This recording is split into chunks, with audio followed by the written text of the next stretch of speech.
Flesh on my tongue, iron in my lungs, blood on the snow, name on their shields, night in my veins, storm in my ears.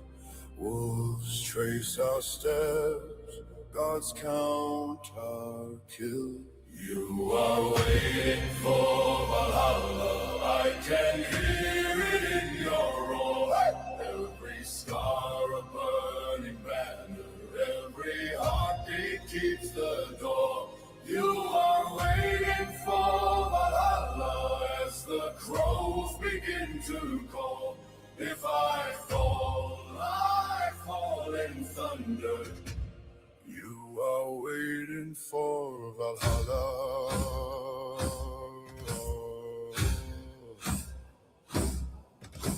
Frost on the oars, breathe like white smoke. Eyes on the shore, fire in the dark. Oath on my tongue, salt on my cloak.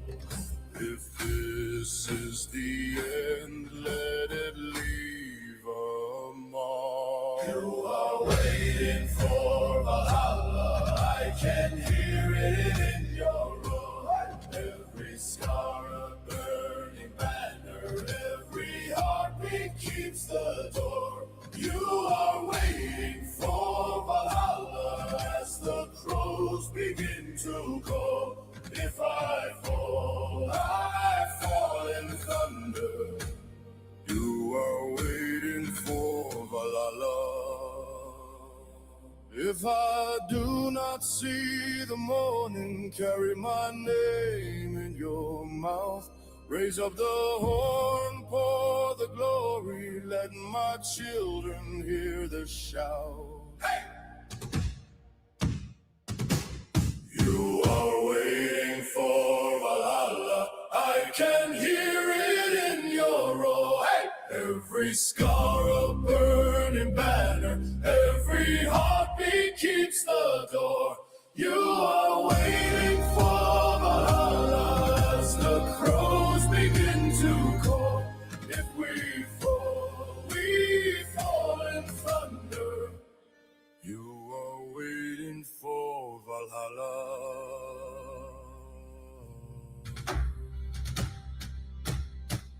Hey! Hey!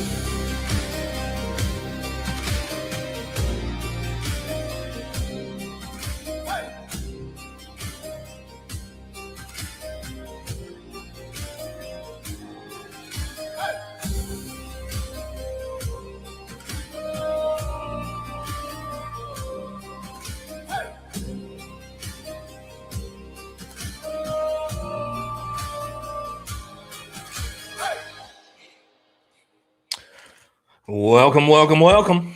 Hello, everybody. Welcome back to another Tuesday night where we talk about all the things that have happened over the last week, current events, politics, the war, the economy, everything that's going on. How's everybody doing tonight? Excuse me.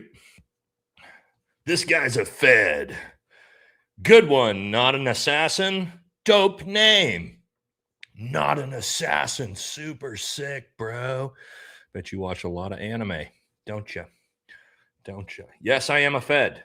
That is true. Everybody knows it. Everybody knows I'm a Fed. Okay? I'm a retired Green Beret. Of course I'm a Fed. Dork. Okay. Anyway, how we doing, guys? We got a lot to talk about today, okay? There's some viral, viral stories going on.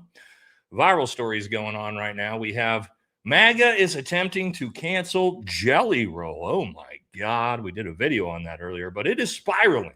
The story is spiraling out of control as, oh, my God. Yes, the party of soft as baby shit MAGA hates the First Amendment. Oh, my God, if you make fun of their daddy. Yes, they bring out the cancel culture. Cancel culture.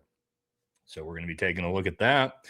We're going to talk a little bit about what's going on with the war. Not much, but a little bit. The economy as well. We got a bunch on Trump because, yes, of course, it's not just that they're trying to cancel Jelly Roll. Donald Trump is gaining a lot of weight at a rapid pace, and his White House doctors are quite concerned. So we're going to talk about that. A lot of other stuff going on as well. Let's see, what do we got? We got a bunch of random stuff going on with the Republican Party. We got some great when we get to the influencer section, man, there's been some solid AI comedy work done on some of our favorite influencers, you might say. So we're going to look at some of those tonight as well. Should be a fun show. Okay. Where's everybody tuning in from? Excuse me. And how are we doing tonight? And yeah, we're gonna kick it off. After that, we'll give a couple more minutes to let people get in here, and then we're doing it. Tennessee, hell yeah! I was thinking about coming out to Tennessee here shortly, but I don't know if we're going to yet. We were going to come watch the Gypsy Crusader Benazuli fight, but I have a feeling that fight is not going to happen. So unfortunately, we're not going to come. Nashville, nice. Little Rock, Ireland. Oh my gosh. Wild. Got some European viewers.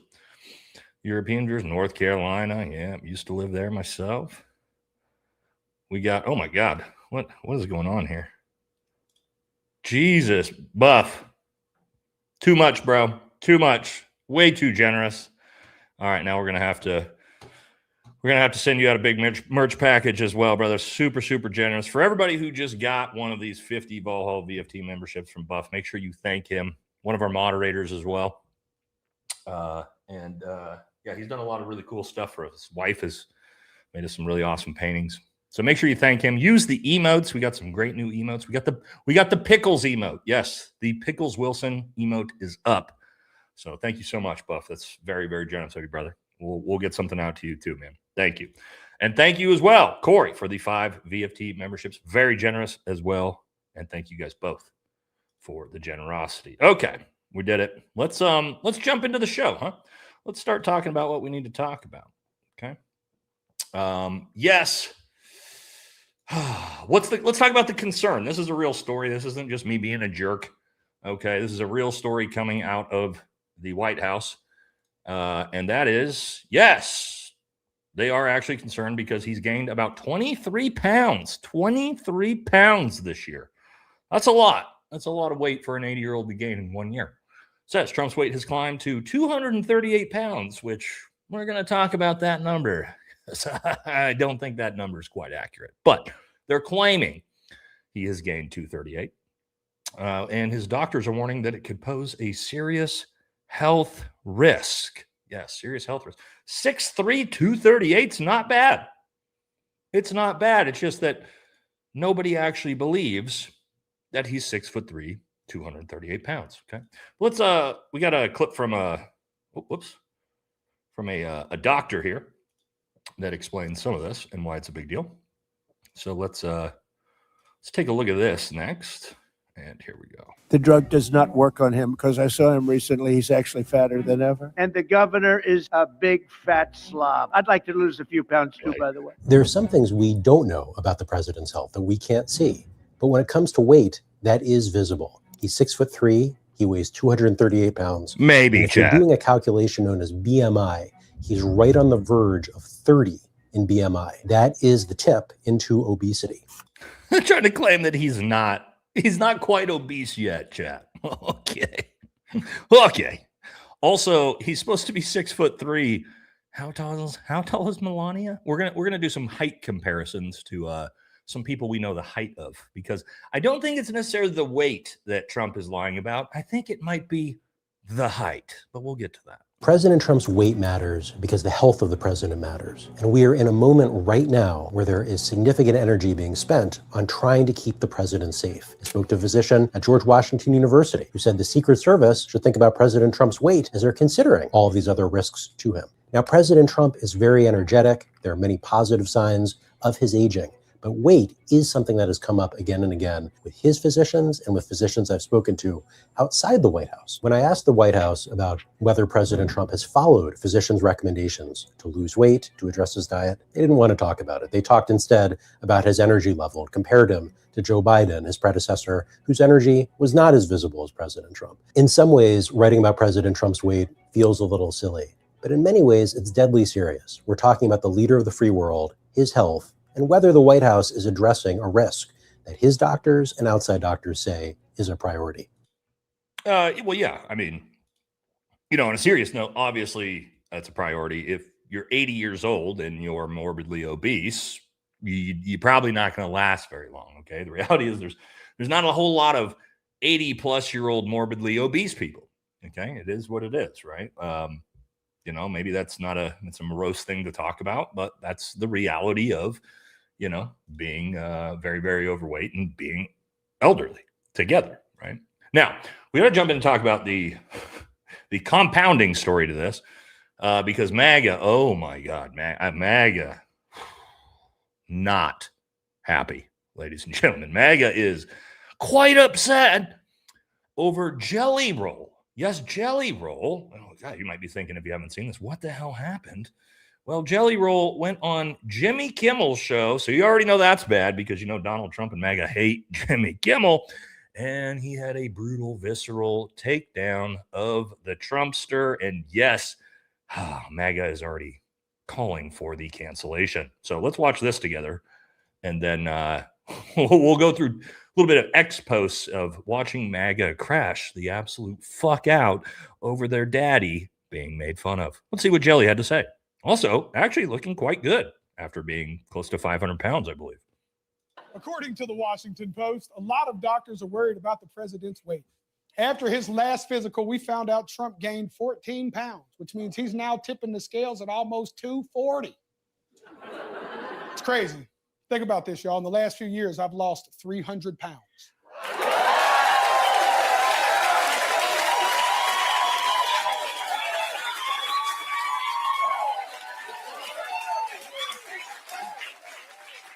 That means I've lost an entire Donald Trump. And let's be honest, based on his approval ratings, it seems like most of the country wants to do the same thing.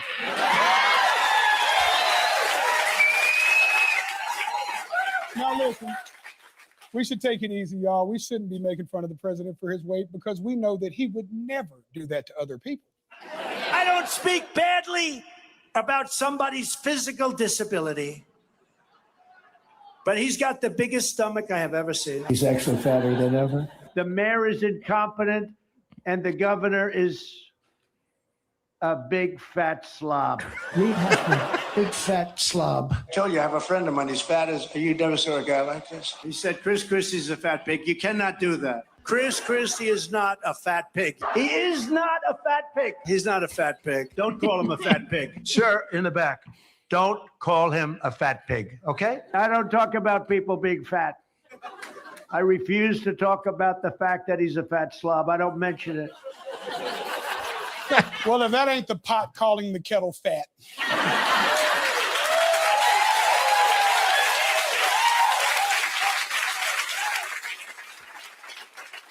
Well, Mr. President, from one fat pig to another, take it from me that physical fitness is very important. And trust me, you'll be happy to see your penis again.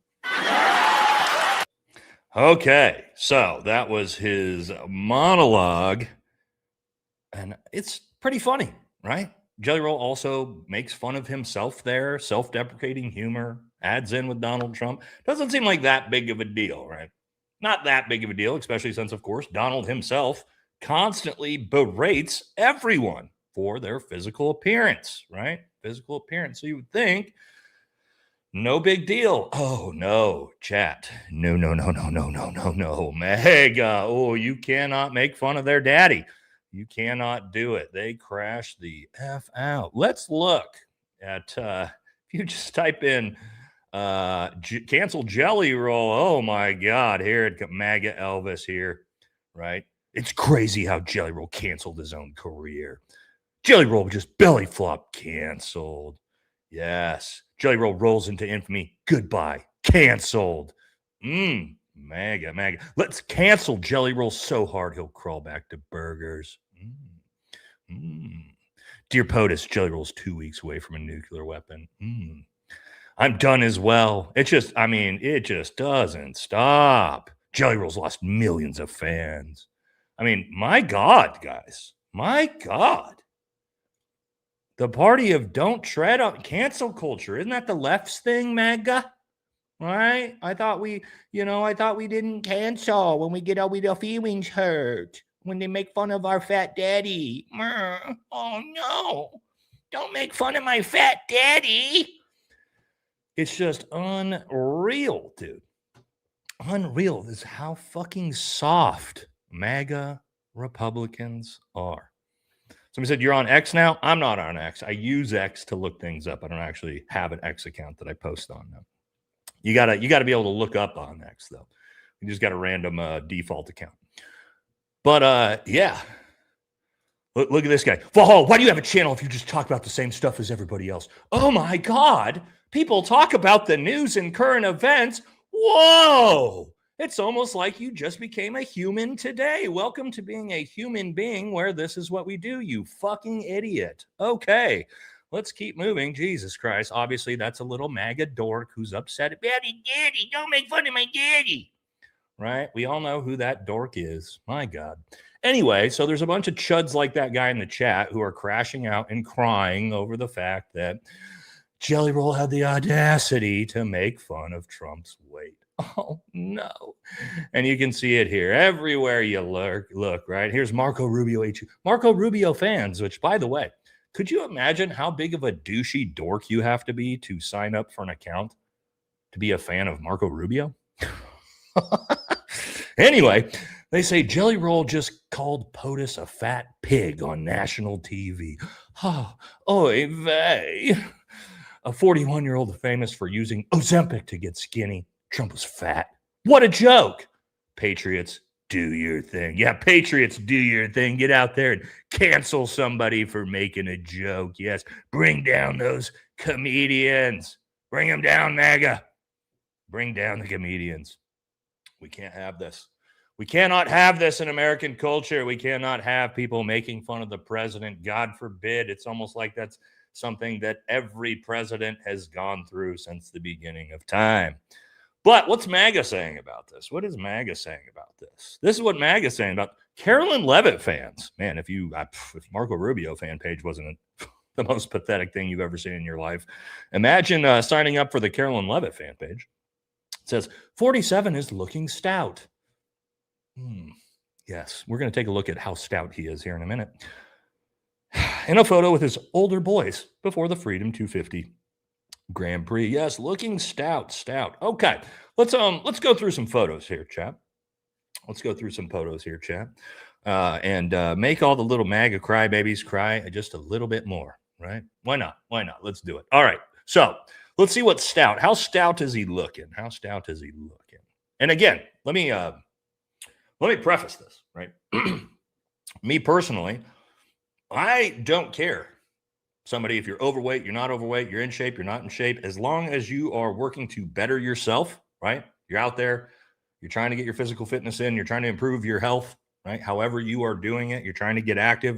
Even if you are 500 pounds right now, if you are out there trying to improve yourself, lose weight, do all these things, I honor and salute you. I think you're doing a fantastic job. You'll never, ever, ever see me berate somebody who's out there trying to better themselves. However, Donald Trump is someone who likes to constantly make fun of the way people look. So if you're the type of person who does that, yes, unfortunately, we get to make fun of the way you look as well. That's how it works, right? That's how this works. So don't come at me, okay? He's the one that asked for all this. So let's take a look at his stout frame here.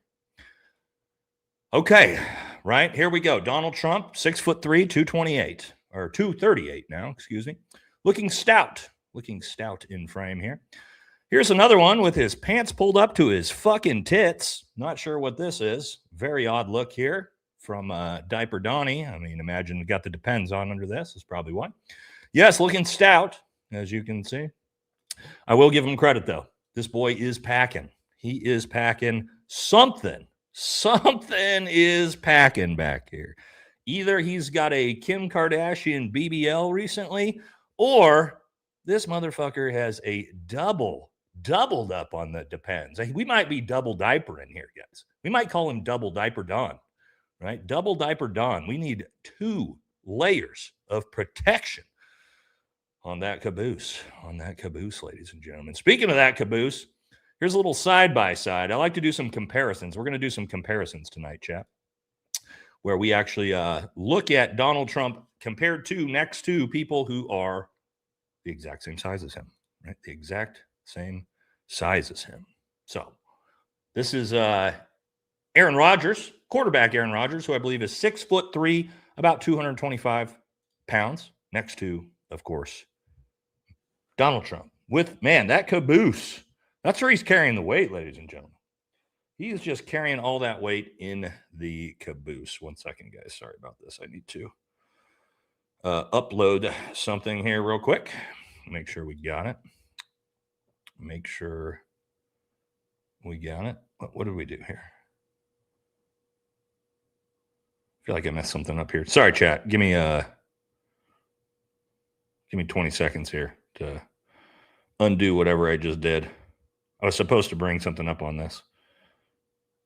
Let's see if we can get this figured out here real quick. And then we'll keep it going. Keep it going. Stand by. All right.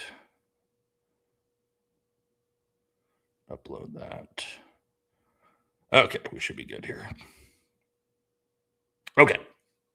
Sorry about that. Now, let's get back to it. Anyway, we had Aaron Rodgers here. So they're the same size. These men are the exact same size. This is the more important one, though. I use this in the video today. This is where we kind of get into where's the lie? Spot the lie. Spot the lie. Donald Trump claims he is 6'3", 235-ish pounds. Now, I like using this photo because this is someone very, very famous. Cristiano Ronaldo, one of the most famous soccer players in the world.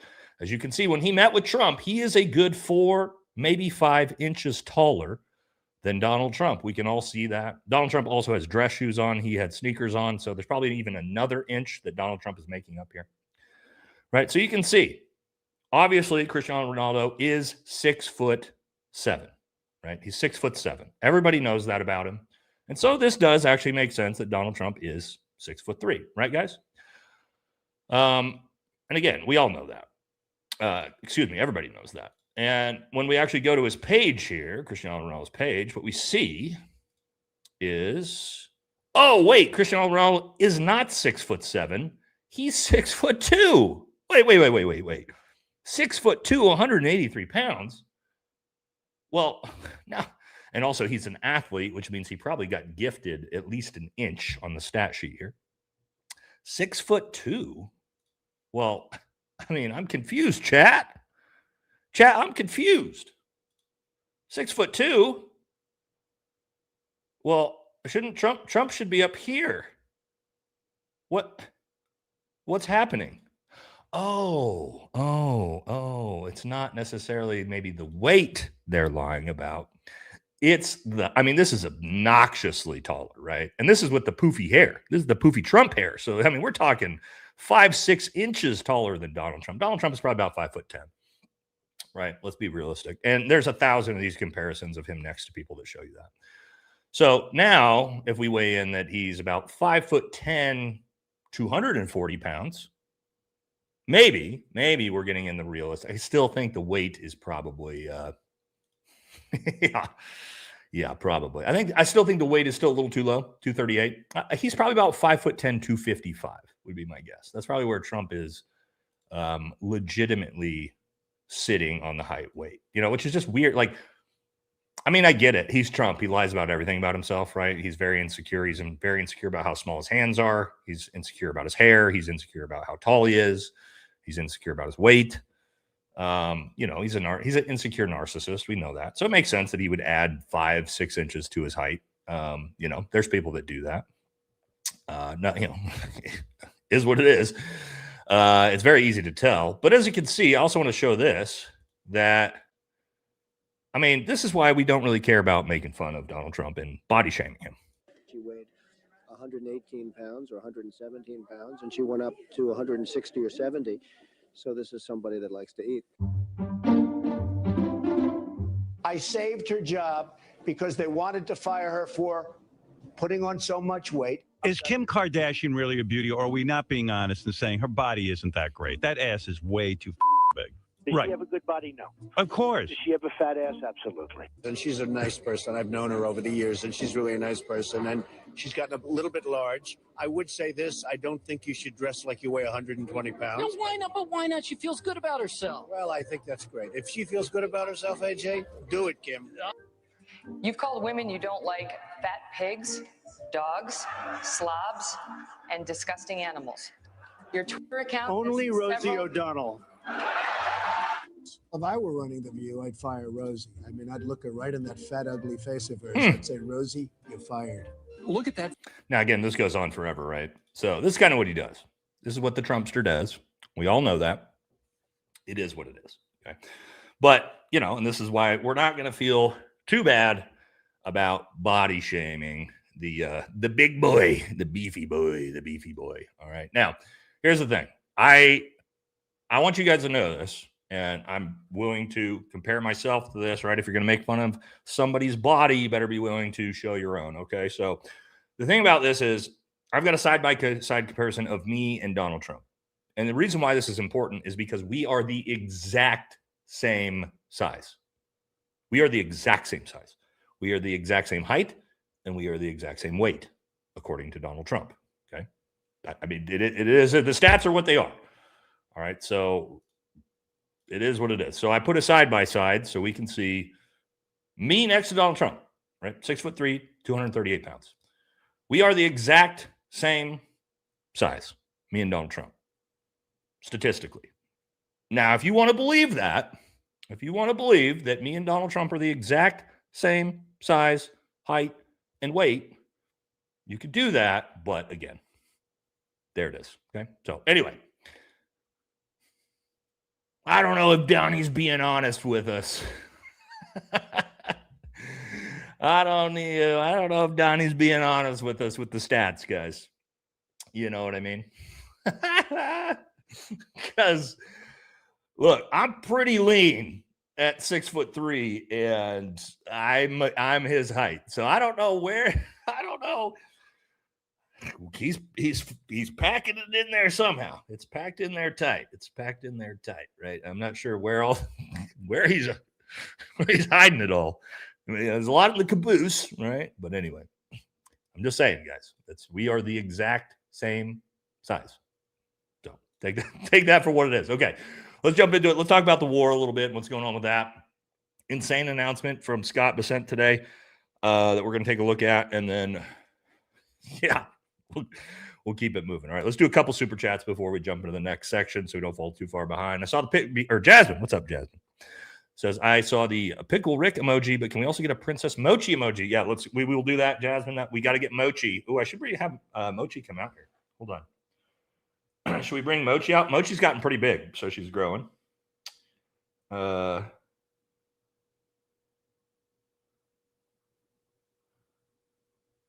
Sorry, texting the family to bring Mochi out. All right, we'll bring Mochi out, the second kitty. You guys got to see her when she was a little baby. She's gotten bigger. She's a little bit more rambunctious. She's getting close enough to be able to be in here. All right, so we'll get her out here too. We got the jewels. Thank you for the jewels. Shout out to the mods. Yes, Ruby. Thank you. Absolutely. Shout out to the mods for sure. Jasmine, Buff, everybody, Pumpkins. God, sorry.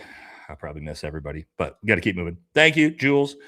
Brian says, hey, Nate, want to thank you for all the extra content you've been doing lately. I've been let's actually do an announcement here real quick after that. I've been doing a lot of work lately. I've been having a rough time, and you bring the cortisol levels down. Generally, thank you. Well, I'm glad I'm able to do that just a little bit, brighten your guys' day if I can. Speaking of which, yes, we have been doing a lot of content. We got a lot of really good collaborative stuff coming up. Quick announcements. Okay. Tomorrow, we will be dual live streaming with Owen Schroyer. Yes, we finally coordinated. We set it up. He streams a little bit earlier than I do, so it'll be around Hold on. Sorry, guys. Start time will be... I don't want to mess this up. 2 p.m. Pacific. 2 p.m. Pacific. Okay, so it'll be about 3 hours earlier than usual. We will be dual live streaming. It'll be here on my channel. You won't see a normal thing posted ahead of time because I'll be on his show, but I will launch the live from my channel too once we start. All right, so me and Owen will be going together. Yes, we have this rescheduled as well. And not just Joe, but this is a little tentative.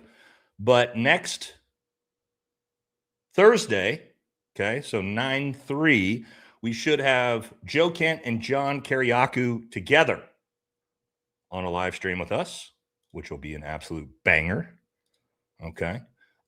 Keith Edwards, we'll be collabing with Keith Edwards again next week. We are not sure on the exact time as well. Live streaming. Okay. So again, we're still in the mix of getting dates set. It's hard to get everybody lined up perfectly, but that's what we got going on. There's going to be some bangers coming up. Okay. Big bangers. Anyway, thank you so much, Brian. But that was a good reminder for me to pitch that. So yeah, tomorrow, 2 p.m. Pacific, me and Owen will be collabing. Sorry, my wife's texting me.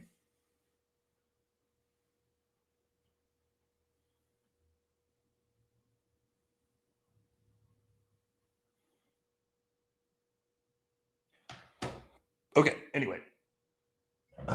Sorry. Okay, we're good. All right, let's get back to it. Let's get back to the show. My wife's bringing Mochi out here. But until then, let's keep moving. Let's watch this. So this is the new thing we're doing. As of yesterday, basically trying to start a global economic war against Iran. President Trump's direction, the United States Treasury has begun Operation Economic Outcast, an unprecedented campaign against the Islamic Republic of Iran and its enablers. Iran will regard any country's participation in or support for America's economic war against the Iranian people as an act of war. The United States or Iran. Today is August 24th, 2026, and we're hearing that the United States today, Treasury Secretary Scott Bessent made an announcement that there will be economic D-Day starting today, and that all nations are to cut ties with Iran. And Iran is saying you've got 48 hours to decide, and if you cut ties with us... Okay, we got to pause real quick because the kitty just got in here. Oh, what are you doing? Let me see her. You're going to stay. We're just going to show her. I know. Did the mooch. The baby mooching. Yeah, so she's Munchkin's sister. She's getting pretty big. She's got Scottish fold, so she's got the little... She looks like a little spider monkey, huh? All right, so there we go. We'll have her... Thank you, boo-boo. We'll have her back in the studio a little bit more often now that she's bigger. She's crazy, man. She's Munchkin is a little lazy grump, and Mochi is, she's wild. She's a wild one.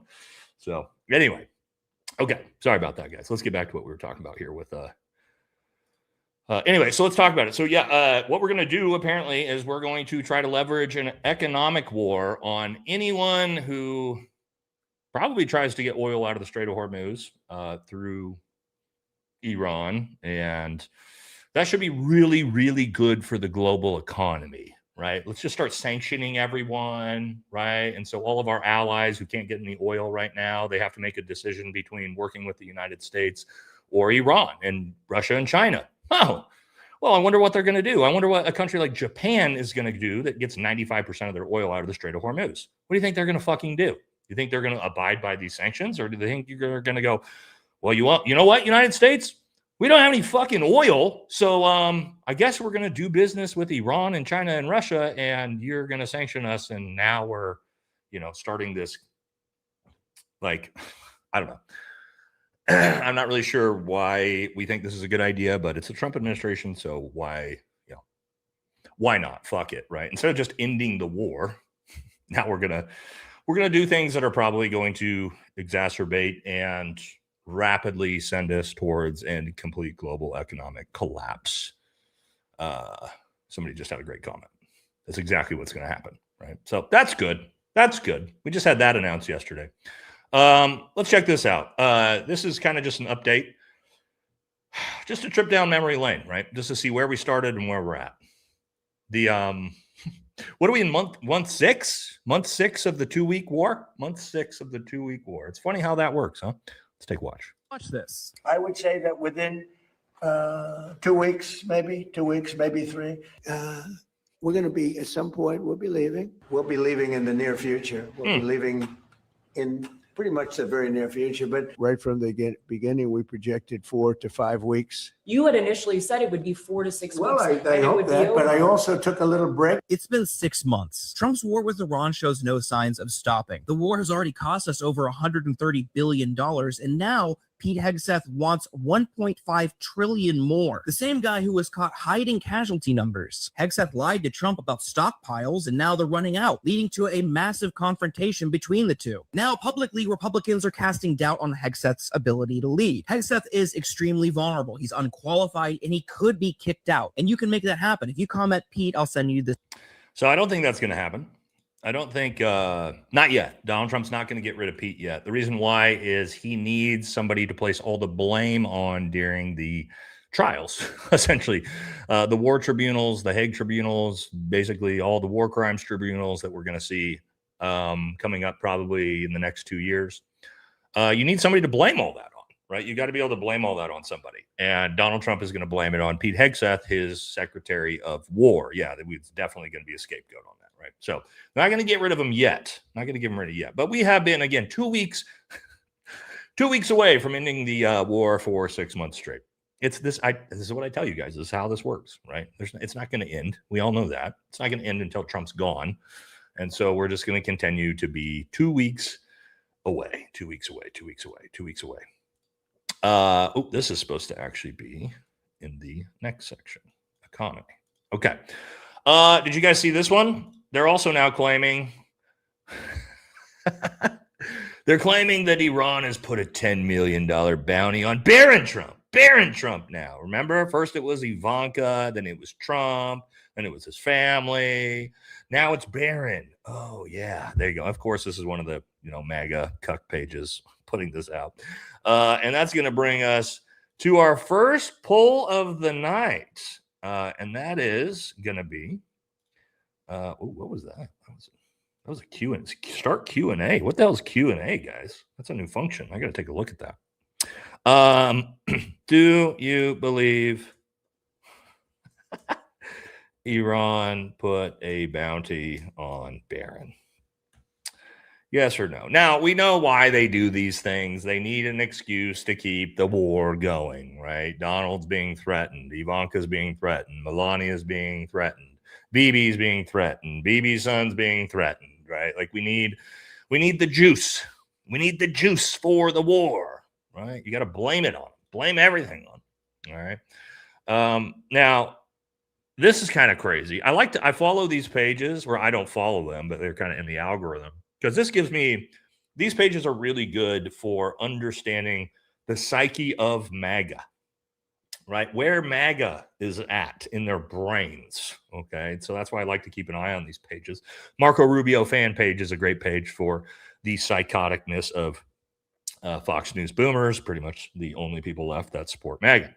But this is the type of stuff they're putting out. This was 2 days ago, right? It says here, Iran can't import its own oil. Okay, well, they produce their own oil, so I'm not sure why they would need to. Iran rial is totally useless.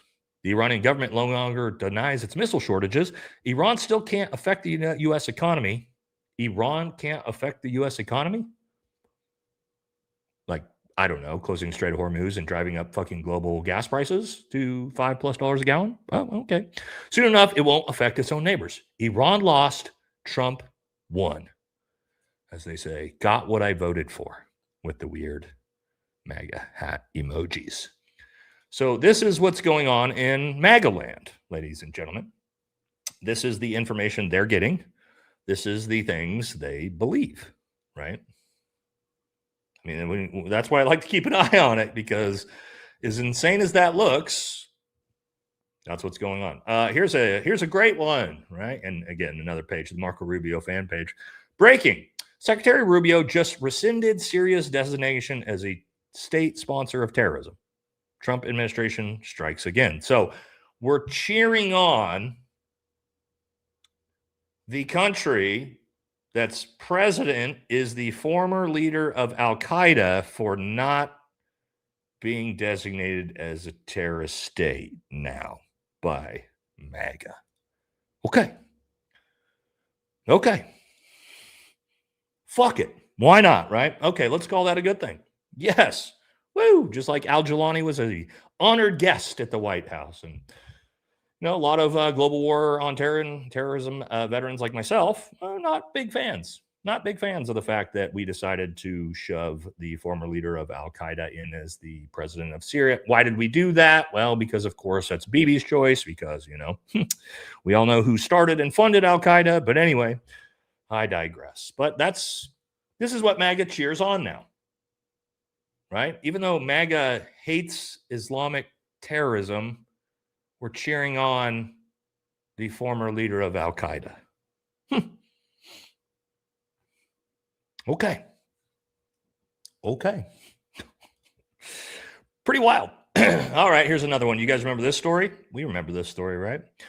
The active duty Air Force officer, Major Jason Watson, who protested in front of the White House. Well, they didn't just let him go. They've literally charged him under the UCMJ for 3 violations of Article 88, which I went through and completely showed how nothing in the Article 88 was he actually guilty of. They're going to try to charge him with it anyway, even though I did an entire episode showing how he did not violate Article 88. But yes, this is how they spend their time in MAGA right here. Going after veterans who protest. And like Bibi said, right? Bibi. I see Bibi's in the chat. Dropping some bangers. But anyway, yeah, great. That's where we're spending our time. Yeah, get that active duty Air Force officer in prison. Get him in prison. He had the audacity to protest the war. Yeah, we don't want any of that. We don't want any dissenters protesting the war. Okay, let's jump into the economy. How's the economy doing? Well, this is good news. The U.S. national debt has now passed $40 trillion. Fuck yeah, there it is. We don't even care anymore. So, also, I believe Donald Trump is now close to being responsible for almost 30%, nearly 30% of that $40 trillion under one president who hasn't even done full 8 years. He's only done 5.5 years, and he's somehow responsible for a third of the entire national debt as a conservative. What? That doesn't make sense. It's almost like MAGA's not conservative. Whoa. That is crazy, huh, chat? This is a big news story right now. Beef. We all know beef prices are absolutely brutal. And let's see. Donald Trump had this to say a couple days ago. Today, I concluded a deal to substantially lower the price of ground beef for working American families. As everyone knows, under President Biden, beef prices soared. No, it's under Trump. This is the beef problem is a Trump problem. As we work to rebuild this herd and help our ranchers, oh yeah, they're really feeling the help. We'll get into that. For the next 90 days, the United States will allow up to 300,000 metric tons of product for ground beef to be imported. Oh, how does that help American ranchers to import beef from foreign countries again? With no tariff. We have commitment that this beef will be sold at 25% below current market prices. Oh, so we're going to import beef from foreign countries and then gut the price of it so our American ranchers are fucked even harder than they already are. And why are they fucked? I don't know. Things like diesel prices, all of these types of things. Ranchers are not gouging you. The Trump administration has utterly fucked the ranching and agricultural communities. And now, to solve the problem, we're just going to import a bunch of cheap, shitty beef from China and Argentina. Okay. Yeah, that's good. Okay. Now, part of it is, ground beef is expensive because of, I don't know, a lot of things like diesel prices has a lot to do with it. But let's see what Donald Trump let's see what he thinks or has to say to the American ranchers. Is what do you have to say to U.S. farmers who feel that the deal is benefiting Argentina more than it is them, as Look, they are Argentina's fighting for its life. Young lady, you don't know anything about it. They're fighting for their life. Nothing's benefiting Argentina. They're fighting for their life. You understand what that means? Okay. There you go. Do you guys not understand that? Do you not understand that Argentina is fighting for their life? Do you not understand that? You idiots. God. How do you guys not understand that? Americans, how do you not understand the fact that Argentina is fighting for their life right now? Send 40 billion more to Argentina right now. I've seen enough. And you know what? 40 billion more to Israel as well, just because. I've seen enough.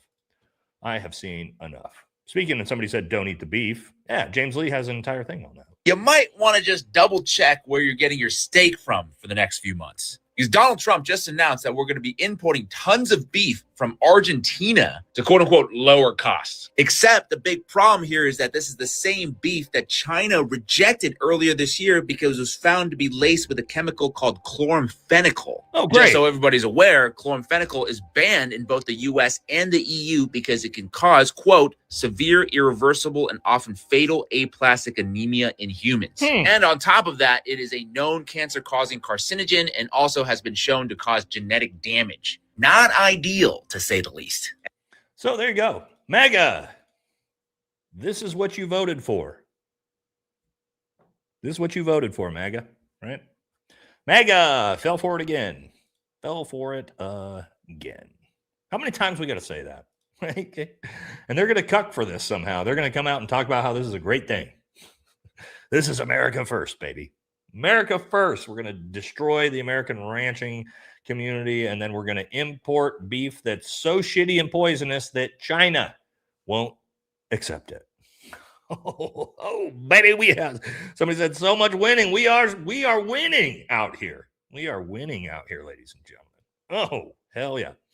Yeah, I would definitely go through your local butcher if you can and ask where they're getting their stuff from. Let's see what JD Vance had to say. Rents are falling for the first time in a decade because we got people who shouldn't be here the hell out of our country. First of all, you haven't deported basically anybody. You've deported about 300,000 people, almost nothing, and no, rents have not fallen. It's interesting to me that they just say shit, right?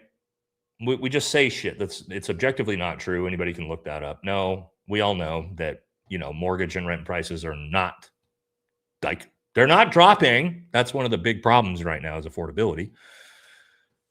But yeah, why not? It's say whatever the fuck you want. Say whatever you want, huh? Okay. I love this clip. We also shouldn't be shocked at the fact that Donald Trump is skyrocketing the debt out of control. Because this is him. Myself the king of debt. I'm the king of debt. I'm great with debt. Nobody knows debt better than me. I've made a fortune by using debt. And if things don't work out, I renegotiate the debt. I mean, that's a smart thing, not a stupid thing. And I made a fortune. How do you renegotiate the debt? Because you go back and you say, hey, guess what? The economy just crashed. I'm going to give you back half. I like debt. For me, I don't like debt for the country. I like debt for my company, but I don't like debt for the country. Well, that's weird because you added 30% of the entire national debt to the country. So it would assume, we have to assume, you do like debt for the country. But he says it right there. He likes debt. He loves debt. Speaking of debt, here's a good meme. Why would the United States hand out $50 billion a year in foreign aid when we're $40 trillion in debt? Do you guys know why we continue to give out hundreds of billions of dollars to foreign countries, like our greatest ally? Do you know why we do that? Do you know why our politicians vote to do that? Well, let's see. The way the system works is you vote to give Israel $40 billion so that Israel then funnels that money back to PACs like AIPAC, who then donate it to the same politicians who voted to give your taxpayer dollars to that country to begin with. Do you see the cyclical wash of how that works? They take your taxpayer dollars, they give them to our greatest ally in other countries so that our greatest ally can then buy off our politicians to continue that money laundering cycle going. Now, it is, Autumn. It is. It is money laundering. It's exactly what it is. But that's why they do it. It's a giant circle for our politicians, right? And so at some point, we, the people, are going to have to stop voting for these politicians that take foreign lobbying money. I don't know when we're going to do it. It is getting better, right? We are seeing some of these AIPAC candidates lose for the first time, thank God. But it's not great. We ain't there yet. We are not there yet. Okay. Let's see. We're going to do... We got a lot on Diaper Donnie tonight. So let's hit some super chats before we jump into this one. Next section's a little bit big. Excuse me. Take a little Red Bull here too. All right. Couple supers, and we'll jump into the next section. All right. Thanks for the trophies, guys. I don't know if I even need to click on these. I know these do something in the chat, right? We just turned them on. Chat. And chat, I want you guys to let me know. For both, let's do a poll here because I have no idea. With the jewels thing, right? This is new. I just turned them on because everybody told me to. Do you enjoy the jewels? Okay, as a viewer, and if you donate to the channel, I know that they do things in the chat and there's emojis and all kinds of stuff, but I know some people don't like them either. So let me know what you guys think. We're testing them out because it's a YouTube feature. I've got no problems with turning them back off at all either. All right. So if you guys don't like them, because I can't see them, guys, because I'm running the show, right? So this is you in the chat function. So if it's something you guys don't like, then I don't want to have them turned on, right? But anyway, why did the CIA fly to Moscow on a C-130 spent my youth doing nuke drills under the tables? Yeah. Funny, huh? Thank you. What's up, Nate? Do you see the data Republican outer self is working for Keg's breath? Even MAGA shields are jumping ship. I did. I watched that entire Barron episode yesterday. Yeah. Isn't that wild? Isn't that wild that Data Republican, who ran a massive hit campaign against Candace Owens from Twitter, turns out she was working for the Department of War. Yes, our own government was running a hit campaign on an American journalist and media influencer. Huh. Oh, that seems pretty draconian, does it not? Why would our own fucking government be running hit pieces on podcasters? Yeah, but we did find that out. Thank you, Christian, for the 5 VFT memberships. Super generous. Make sure you guys thank them for that. And also make sure you use those emotes. All right, a couple more. 4 Munchkin treats. By the way, Delectables are a popular favorite with my cats. Delectables. We use, what are they called? Tastefuls, maybe? I'll look these up, though. I'll look these up. Let me write that down because we love to give Munchie and Mochi the good treats. Delectables. Good tip. Thank you very much. I will look those up. Appreciate you. Love your channel, Valhalla. I'm subscribing. Well, thank you. Welcome. Thank you for the trophies. All right, 2 more. We'll jump back in. Big fan, Nate. I'm more of a leftist, but love hearing logical, objective opinions from people who I might not always agree with, but rather than just talking points. Well, thank you. That's what we strive to do on this show. Right? You're not always going to agree with me. I'm not always going to agree with you, but hopefully I try to bring you the information as unbiased as possible, right? From both sides. That's what I try to do. I'm always going to have some bias. Everybody's got bias, but, we try to do it the best way we can that way. All right, let's jump into this. Let's talk about Donnie boy. We, of course, always have the new section of the show where we just look at the craziest shit he said during the week. So we got that.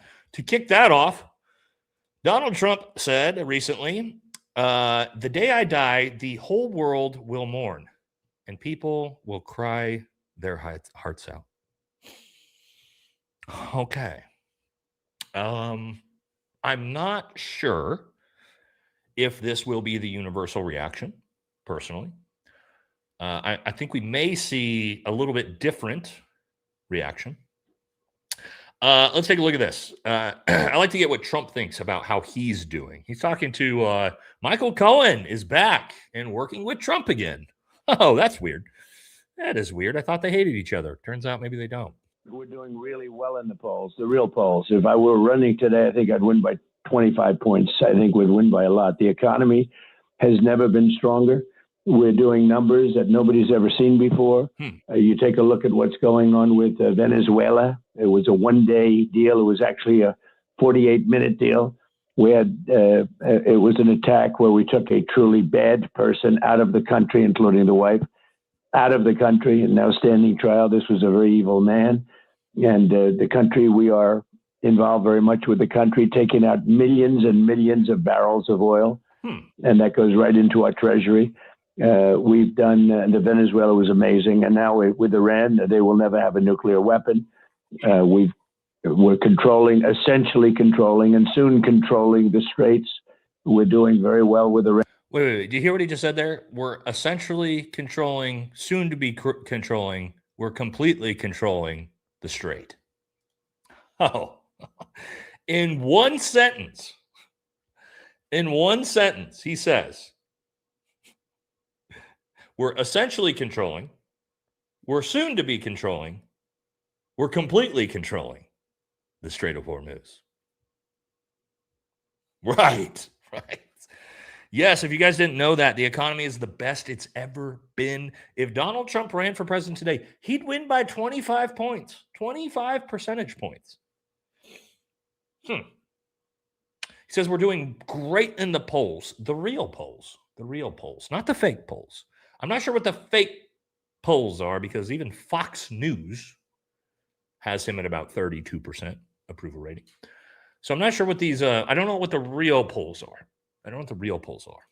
But considering we're about to collab, Owen had a really great take on exactly this. So let's talk about it. Donald Trump will have the lowest approval rating rating in the history of American presidents. He will also have the highest debt and the highest deficit of any American president. And that right there is the divide. That will be the true story of the Trump administration as far as the actual books are concerned.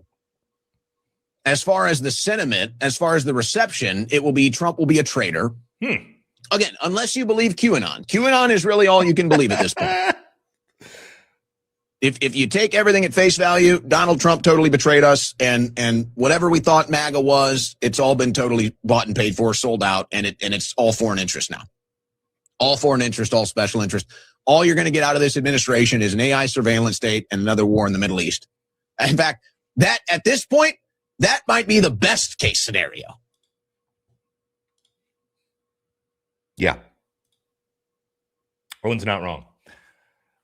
If that's all we get is war with Iran and mass surveillance state, but that might be the best thing we can hope for at this point because we could get way worse. To Owen's point, it could get way, way fucking worse than that. And it probably will. But yeah, that's your best case scenario right now. And that's what he's doing policy wise. There's nothing else, right? Terrible economy, war with Iran, flock cameras, data centers, surveillance state. That's what you get. Ranchers going under, farmers going under. You can't afford groceries. That's it. This is what you get, right? This is it. And keep in mind, Owen was one of the most hardcore, pro-MAGA guys back in 2016, right? 10 years ago. So it's not like people like Owen are leftists. No, these are some of the most devout conservatives who are at this point are saying, what the fuck is this? This guy's a trash can, right? It's a complete traitor, right? It's rough out here. But here's Trump's response to that. He dropped another one. The radical left Democrats are going crazy with fake polls. This came out yesterday. Oh, okay. They're putting them out at levels like never before. They're called demoralization operations, where they, he just heard this for the first time. Somebody explained this to him. Where they try to demoralize Republicans so that they don't go out and vote. But the actual polls are tremendous, and in the spirit of our country has never been higher. Oof.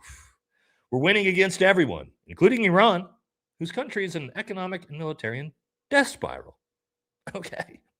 Thank you for your attention to this matter, President Donald J. Trump.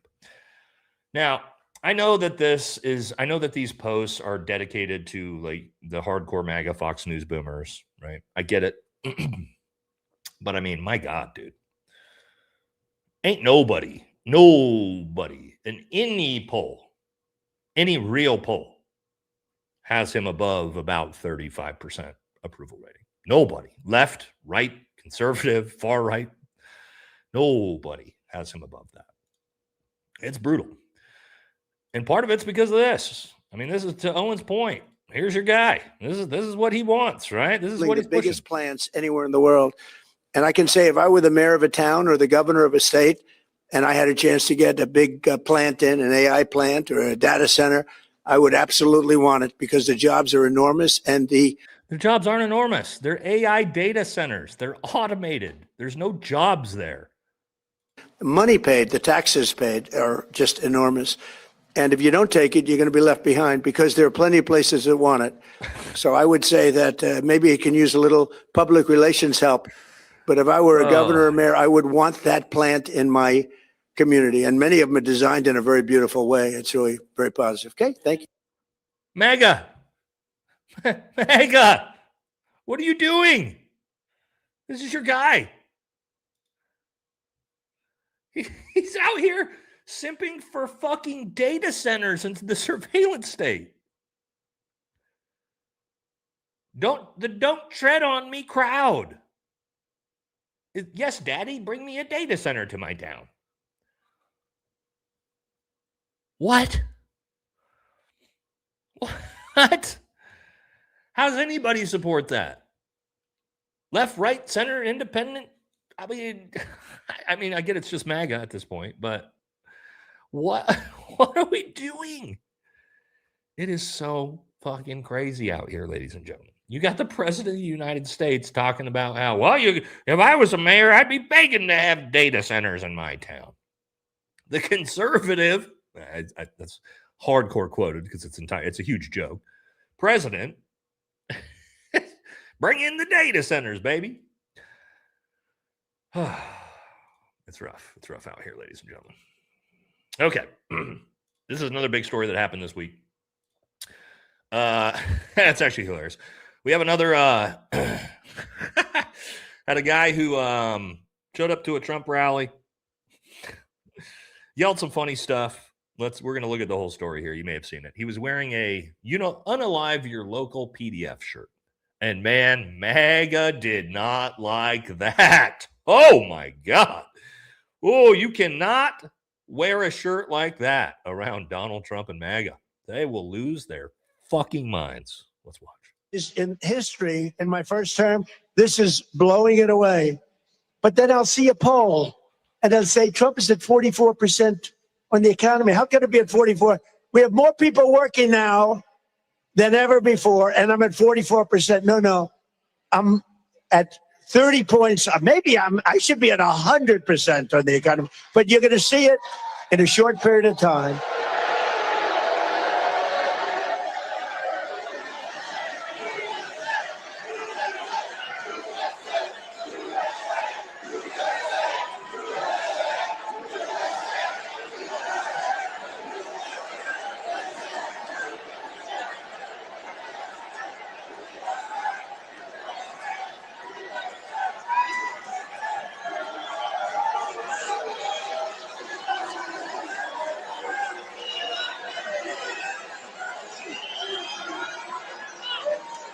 That's all right.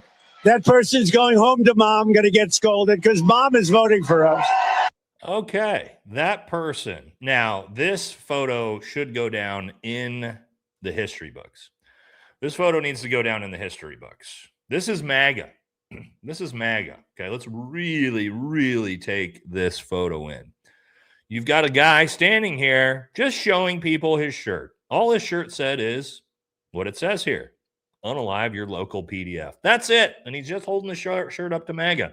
Look at how pissed off this guy is. Look at this MAGA enthusiast. Just furious. Furious. Oh my God. Could you imagine? Look how mad they are at this shirt.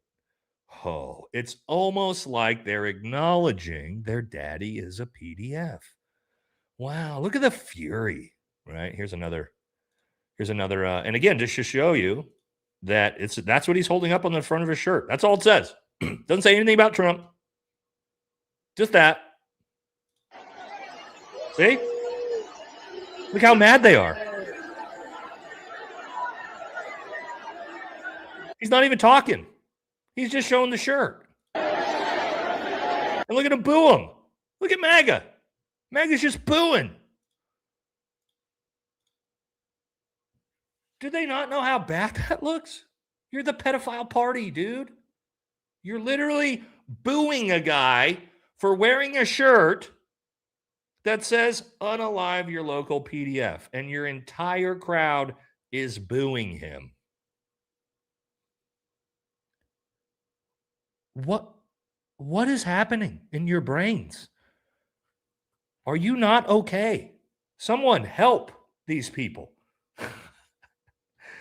I mean, this is insane, guys. Like, it's insane. Here because I'm positive he got detained and was questioned. My question is, was it the Secret Service or the feds that detained and questioned him? Because if they did, for a plausible threat to the president, are they inadvertently admitting that the person on the T-shirt is implied or inferred to be Donald Trump? Now, wouldn't that be something for the National Archives, the FBI reports, the Secret Service logs?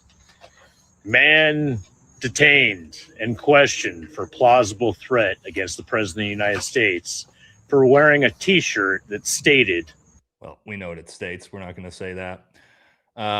Also, if you guys aren't following Official Empathy Tour, great guy, great channel. So make sure you do. But he's got a great point there. He has a great point. That shirt apparently was a direct threat to the President of the United States. And they confirmed that. So what are we saying here?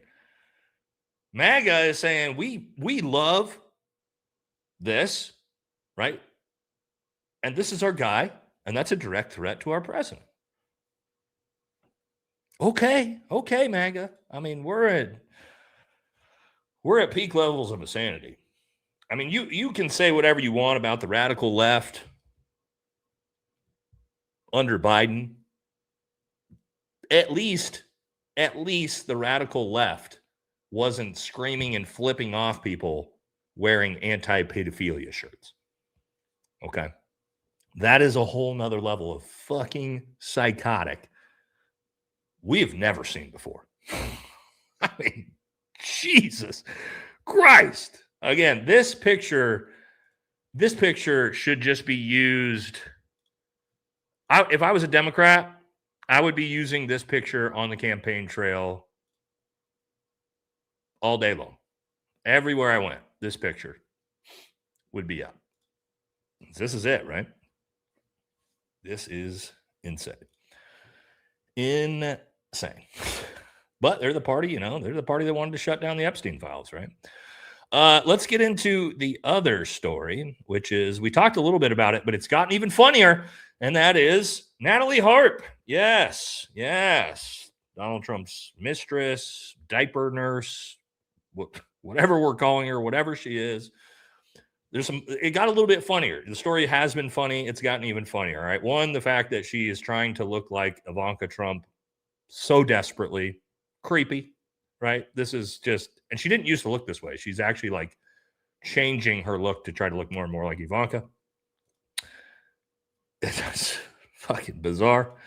Okay. This is creepy. Now, there's some funny ones, right? But we got to look at MAGA's response to the criticism, right? You guys remember this photo we showed on the last show. Hilarious, right? There's nothing funnier than this picture. Everyone is in a golf cart. Everyone. And you've just got Natalie Harp just running behind the golf caddies. This is funny. Look what MAGA said about this. This was MAGA's response from one of the cuck pages. Of course, Democrats are laser focused on the newest Natalie Harp scandal. They're furious that she's, checks notes, multitasking queen getting cardio while doing her job. This is not satire. This is not a sarcasm page. This is what MAGA, they are dead serious when they say stuff like this. This is their response. She's multitasking, getting her cardio in while doing her job.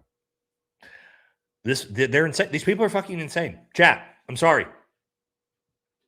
The MAGA cultists are officially, they fucking lost it. They've lost the plot. We are so far beyond any level of sanity at this point. My God, guys. Now, the reason why this story gets even funnier is because Melania finally showed up after she's been missing for months, and she was caught, which looks like basically telling Trumpster to go F himself, and stormed off. And friends of the show, Keith, covered this. Let's take a look at this.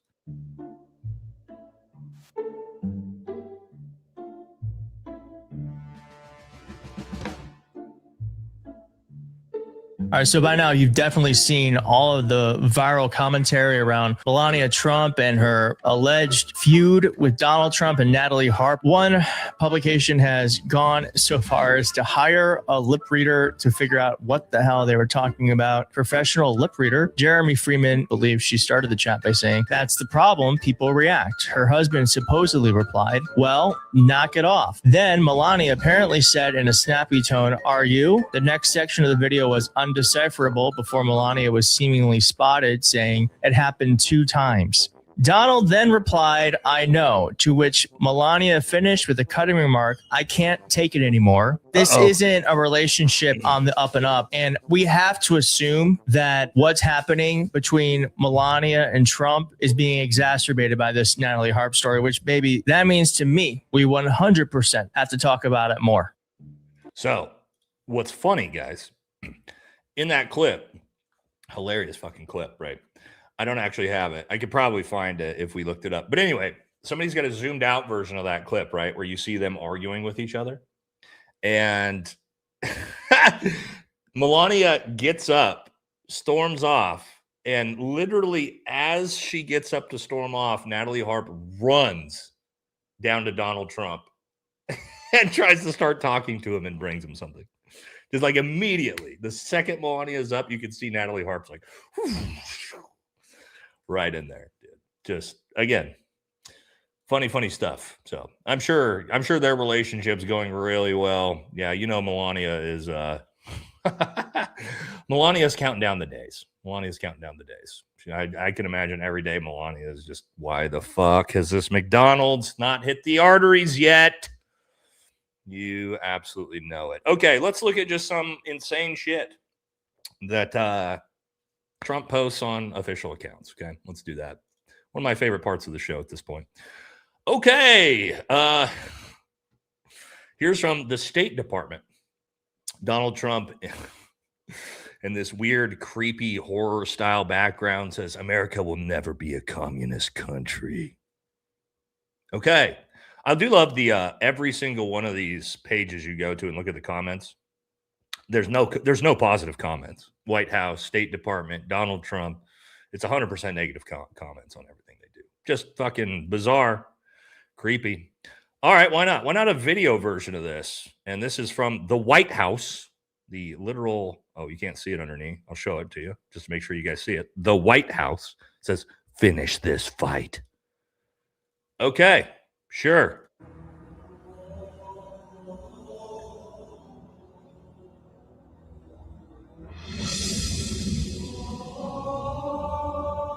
People are asking me, please, Mr. President, we're winning too much. We can't take it anymore. We're not used to winning.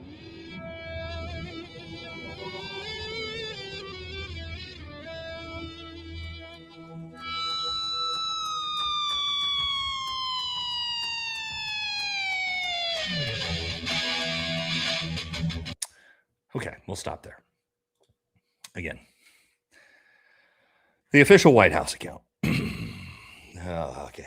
All right. Why not? All right, here we go. We got the official White House account collabed with POTUS. It's a mugshot of Trump that says never surrender. They posted that 23 hours ago.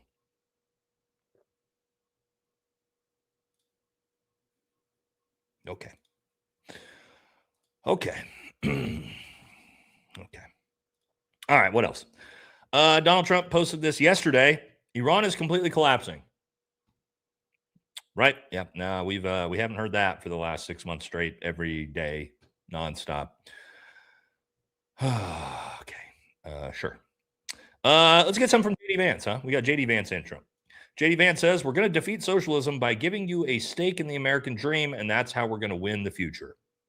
Well, you're not doing a very fucking good job of it, buddy. Yeah, if you think you're going to defeat socialism by destroying the economy and making it so young people can't afford to live, that's not how anything works. And that is why socialism is getting more and more and more and more popular, because nobody has any fucking money and they can't afford anything. So they figure, hey, well, at least if we got socialism, maybe I can get some fucking food and maybe I can afford rent somewhere. Right? So, yeah, you don't beat socialism by destroying the economy. It's not how it works. Another one from, they just say shit at this point. It's all performative. JD Vance says, do we believe 4 days ago? Do we believe in America or do we believe in nothing? We in this room believe in America and we're going to fight for it. Okay. Yeah. Doing a great job. Doing a great job. Here's JD Vance. This is from Fox News. I guess he hit an obstacle course and they didn't really want to show much of it. Heavy clipping here. This is the vice president trying to run the Marine Corps obstacle course and try not to bust my ass or break any bones.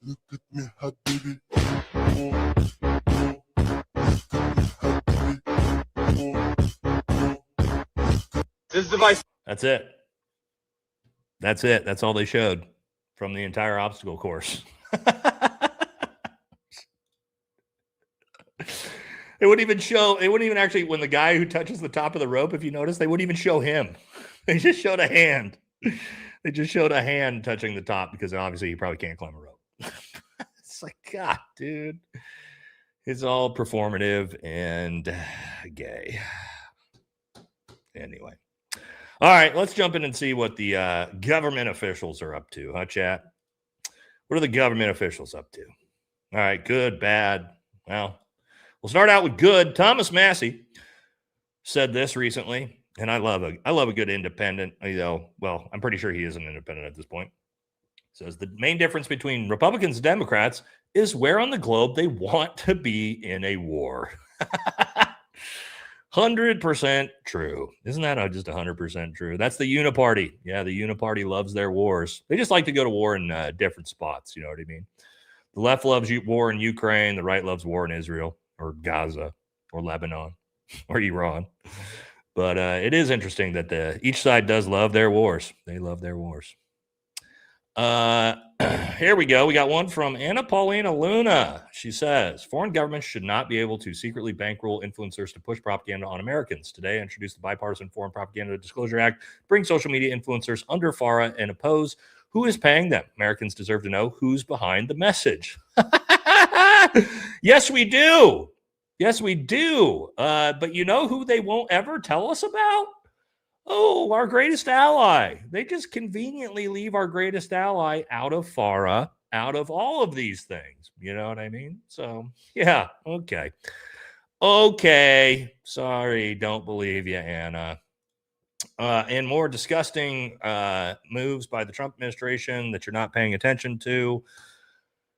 Here's another one. The Trump administration will move forward with plans to open 45 million acres of national forests to road paving and logging. Yep. So we're just going to cut down all our fucking national forests. Why not? And kill all our wild horses. If you haven't seen that story. Yeah. So there we go. Yes. Let's cut our national forest down. Why not? Here we go. This is from Marco Rubio. He posted this. Like the family, the church, just and moral laws, This is again this is Marco Rubio's like one of his presidential campaign things. Even though it's Rubio fans, the video itself is from Marco Rubio. You can tell because he's orating it. And the habits and practices of self-government.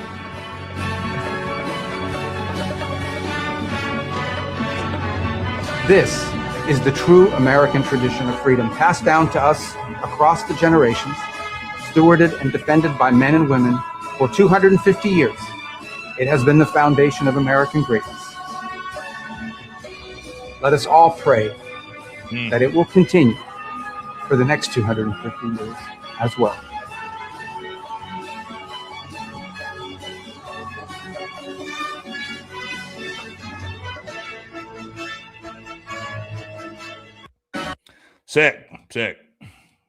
Sick campaign video. Friendly reminder to Marco Rubio, your parents were illegal immigrants.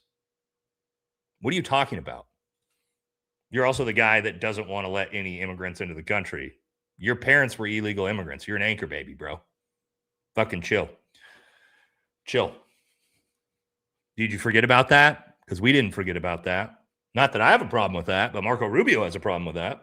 MAGA has a problem with that. Isn't that interesting? They just conveniently don't pay attention to Marco being an anchor baby. Birthright citizenship, right? Hey, he's not going to be able to run for fucking president. If you guys get that across the line, just a friendly reminder.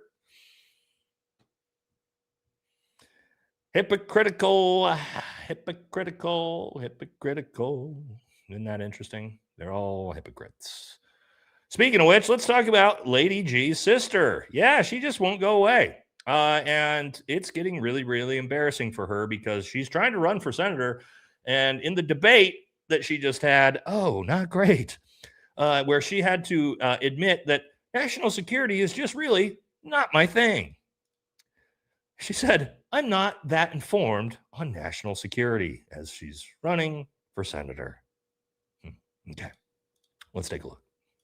Senator, are Taiwan and the South China Sea national security issues for the United States? If so, why? I'm sorry, could you repeat the question? Are Taiwan and the South China Sea national security issues for the United States? And if so, why or how? I'm just going to be honest here. I'm not on national security. I'm not that informed on national security. So, wow. But there you go. There you go. She's running for senator, by the way.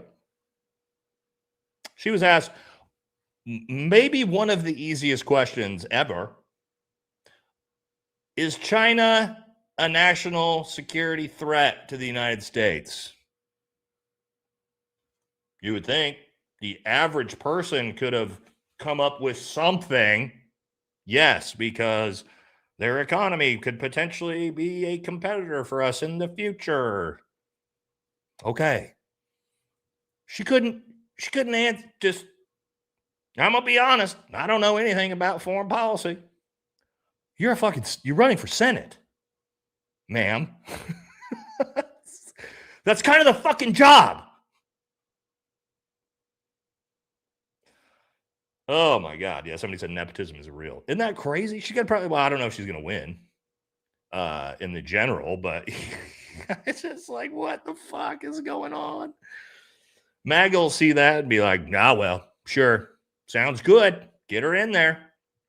She's Lindsey Graham's sister. Fuck it. It's pretty wild. That's pretty wild, guys. Texas. God, Texas. As soon as you think Texas is getting their shit together, they are doing this. This is wild. So if you haven't seen, Texas is trying to go crazy on criminalizing cannabis, which I figured in 2026 we were way past that at the state level. Check this out. These are this is the prison time you can get for some of these. It says here's how much prison time THC gummies carry in Texas now. One gummy bear, 180 days to 2 years. Okay, Texas. 3 gummy bears, 2 to 10 years in prison. Of course, we're not going to touch pedophiles, but The gummy bears, all right, 4 to 400 grams, 20 years, 400 plus grams, life in prison. Life in prison if you've got a full pack of gummy bears. Oh my God. Oh my God. What the fuck is going on? Yeah, somebody said poor Joe Rogan. Yeah, buddy. But Joe said, here's the thing. Let's be fair. Joe said, keep Democrat policies out of Texas. Joe said that. Legalizing cannabis is a Democrat policy. Joe doesn't want it. Joe doesn't want it. He said it himself. This is insane, guys. Like Texas, get your shit together. Maybe focus on the real issues, please. My God. And I'm very glad because we were going to move. We were thinking about moving to Texas about a year ago. Would not have worked for me. I'll tell you that. Nate enjoys his sleepy gummies. I will tell you that. Okay. So would not have worked for me.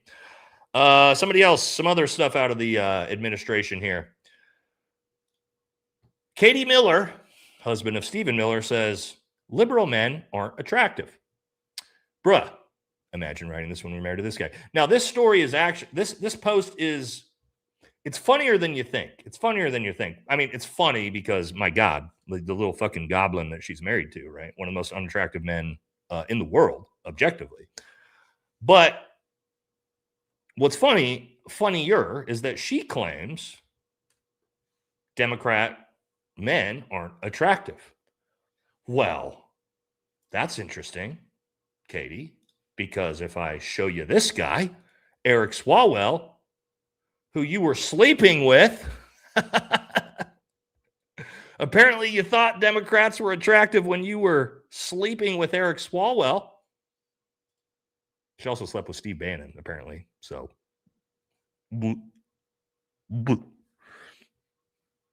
so gross.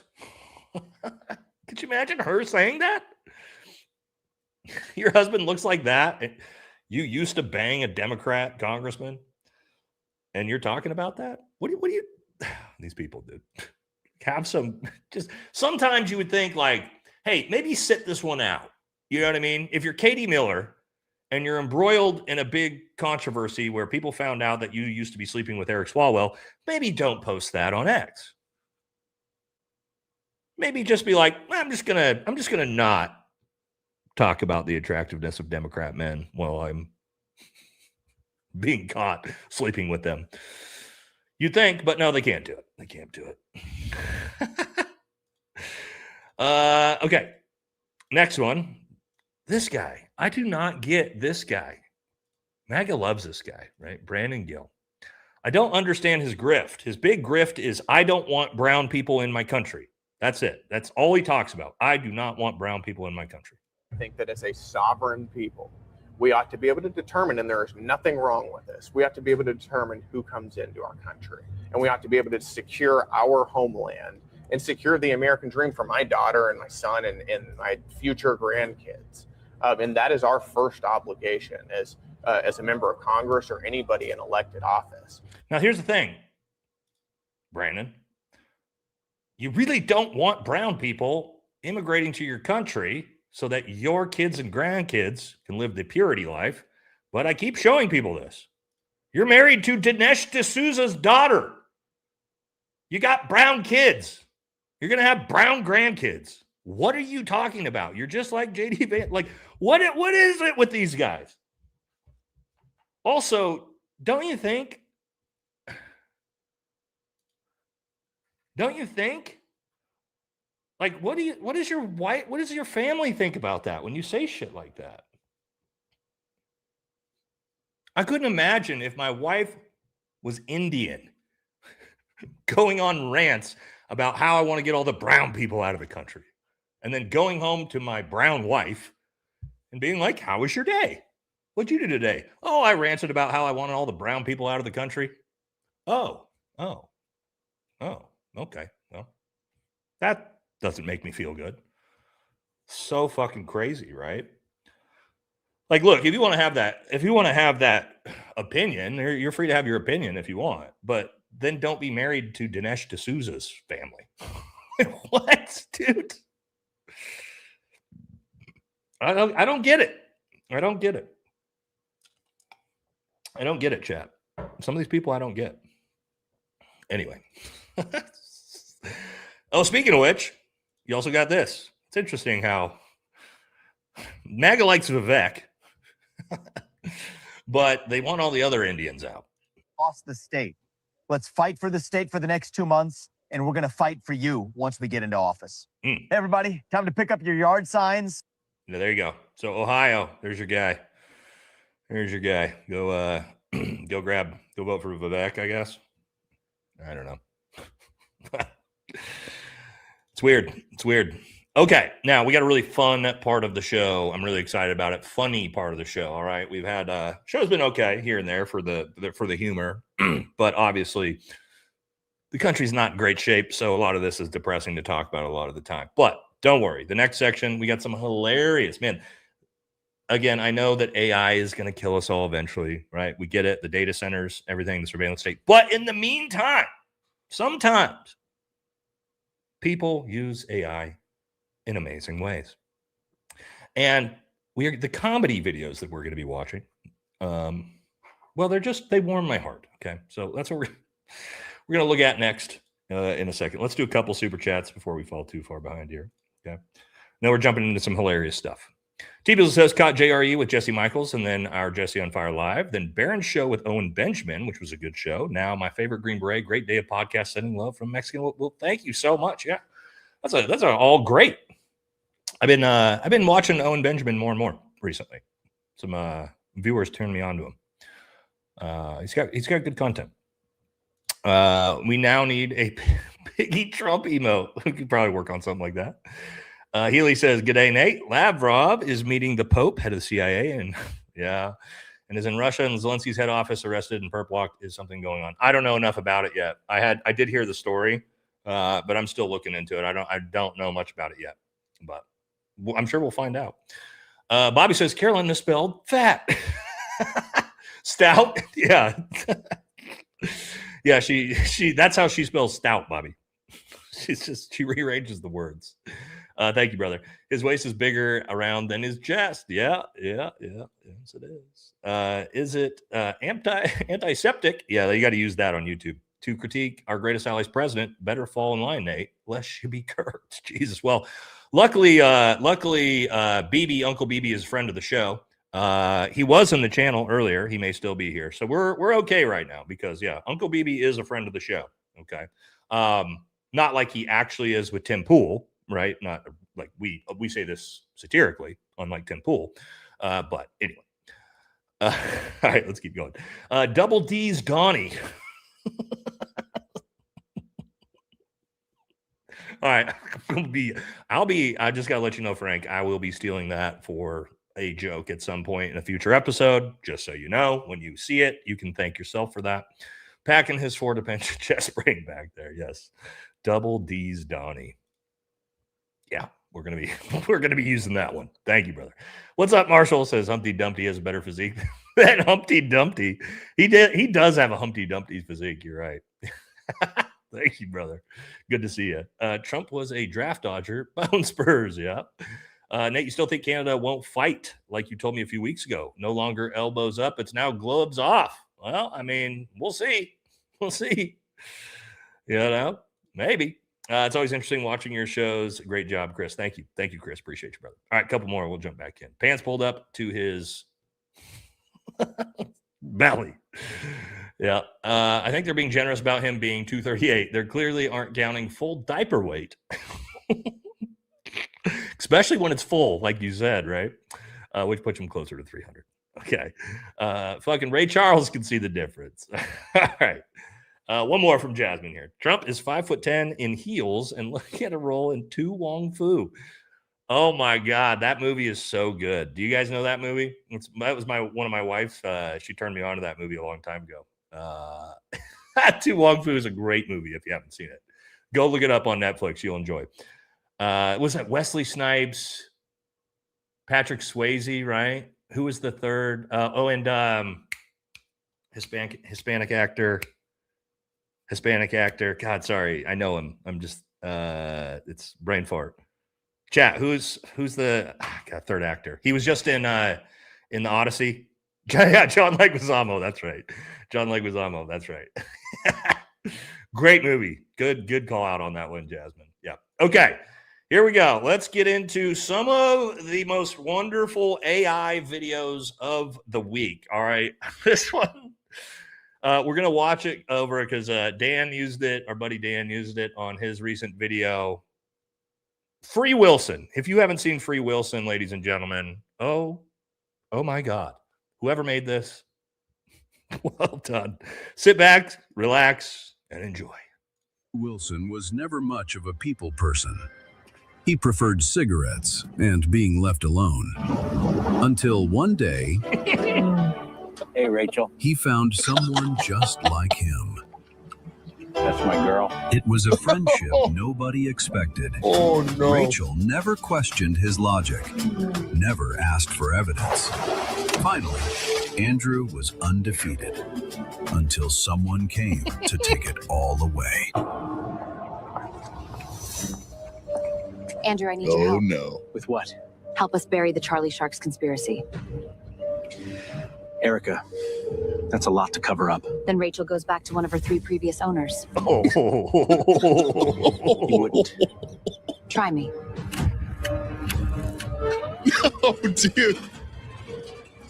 Oh, my gosh. It's so bad. Oh, man. I got tears. This is hilarious. I'm getting you out of here. Freedom has a price. Go, Rachel! Go! And Andrew was running out of time. Stop! You're looking at 7 separate charges. Name them. Trespassing, destruction of property, obstruction. That's 3. There was only one way out. Come on, Rachel! You're free! Free Wilson. Coming soon to video cassette.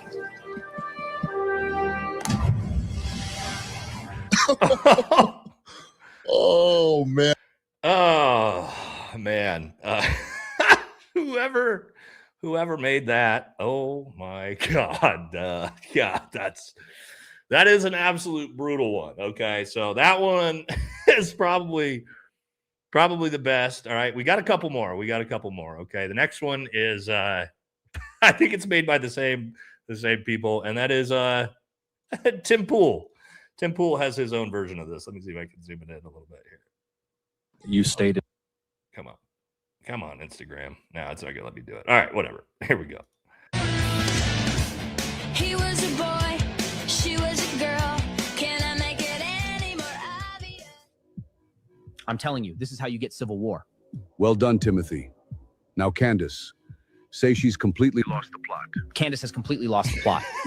Now, Alex Jones. Say he's doing more damage to the right than the left ever could. Alex Jones is doing more damage to the right than the left ever could. Okay, Timmy, anti-Israel rhetoric. Ask who benefits, then say Iran does. At a certain point, you have to ask who benefits for all this anti-Israel rhetoric, because Iran certainly does. Timothy, this next one is very important. Say I'm gay. What? Go on, Tim. Do it. Tell everyone you're gay.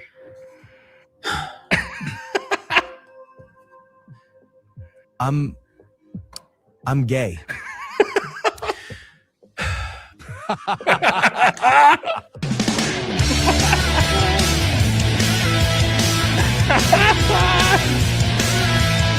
I gotta stop because the Avril Lavigne music will get me popped for copyright there. But oh, that one's good too. Okay, the next one. Okay, the next one we have Ben Shapiro, an Ocean's 11 spoof version of Ben Shapiro. So if you haven't seen this one, also fantastic. So let's watch this one together too. She didn't see this. Everyone assumes Candace Owens, Tucker Carlson. They just keep getting louder, but they don't control the algorithm. It's inside that building. We steal it, we control the conversation. So I'm putting together a team. Andrew and Rachel Wilson. Locks, safes, vaults. If it's closed, they open it. Andrew, come on, open it. Come on, it's not a damn pickle jar. Will you shut up, Rachel? Just shut up! Timmy, speed, agility, gets in, gets out. This one's for you, BB.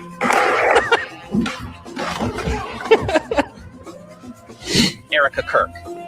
When we need sympathy, she gets it. Tears on command. Nobody does it better.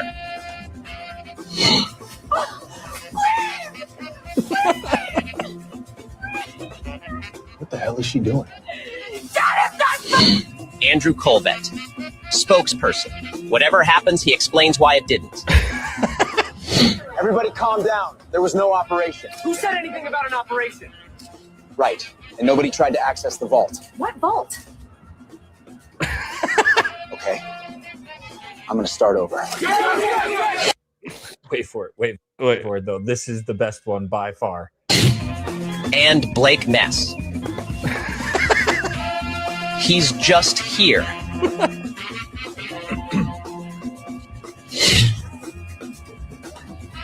I hate you, Candace!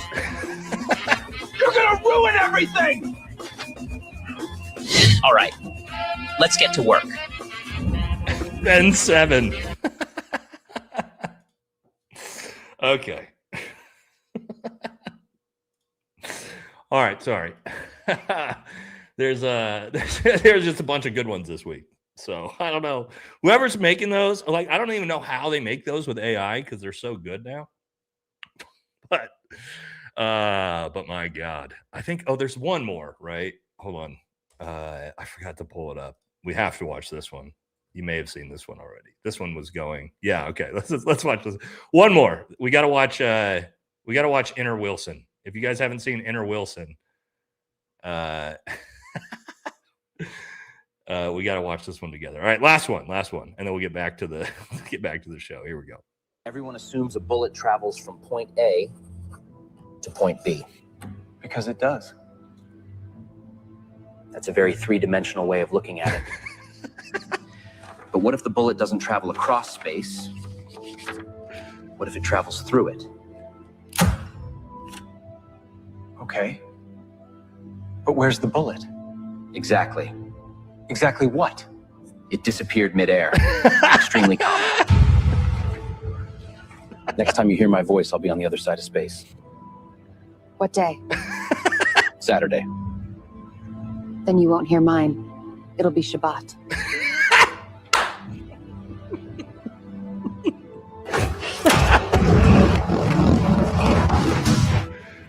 Mission log. Bullets disappear in midair more often than people realize. The question isn't whether it happens. The question is, where do they go? I'm here to find out.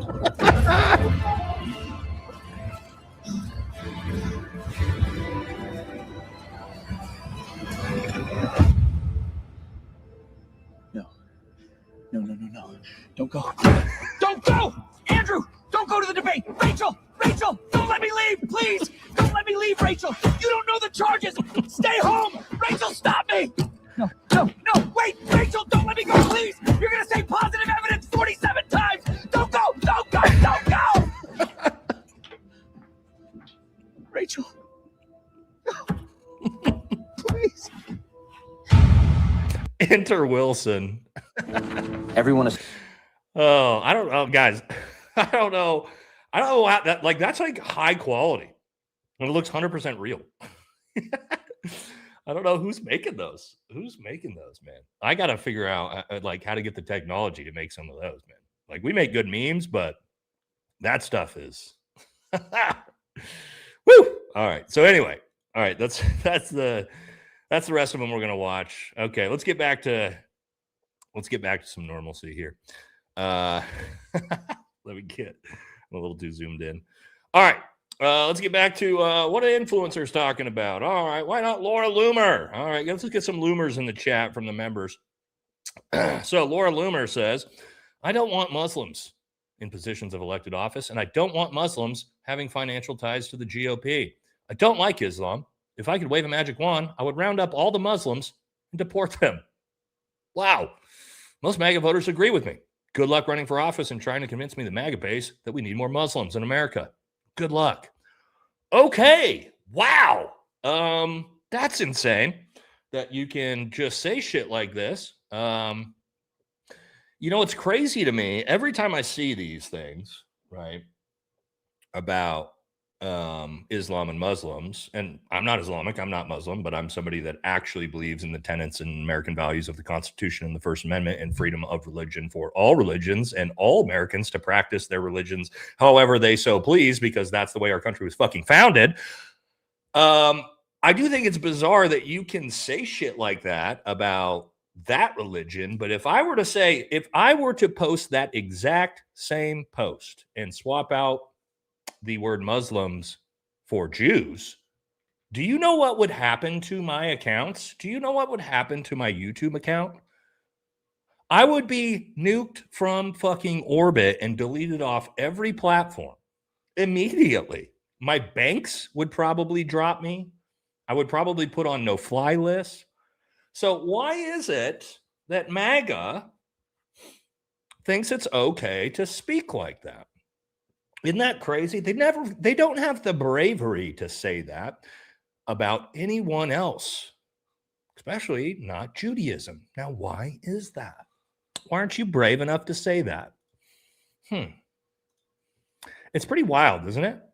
It's disgusting, by the way. But we're going, and I've got you. And what's really bothering me is I'm seeing it being the big midterm push. I'm kind of working on a whole video on this, but it's the big midterm push. If you guys haven't noticed, you've probably seen this in your algorithms or coming out of Fox News. Anytime you turn on any MAGA, anything, Republican, anything, they are shoving down your throat. It's like being in 2001 again, right? Everything is about Islam and Muslims now and communism, right? Communist Islamic terrorism. That's all you hear. Because I'll explain. Well, do we want to get deep into this? Let's wait for the video. I'm putting out a whole video on why you're seeing this. One, obviously it's terrified the Fox News boomers, right? You got to get the Fox News boomers out to the polls, because if Republicans have to run on a platform of performance under Donald Trump, they're fucked. And we all know that, right? So what you're seeing here is, okay, we can't run on any of our performance. We can't run on the issues. We can't run on the economy. We can't run on foreign wars. We can't run on affordability. We can't run on anything like that. So we got to run on Islam. Ooh. Yeah. Like, okay, right. You're talking about a religion less than 1% of Americans are following.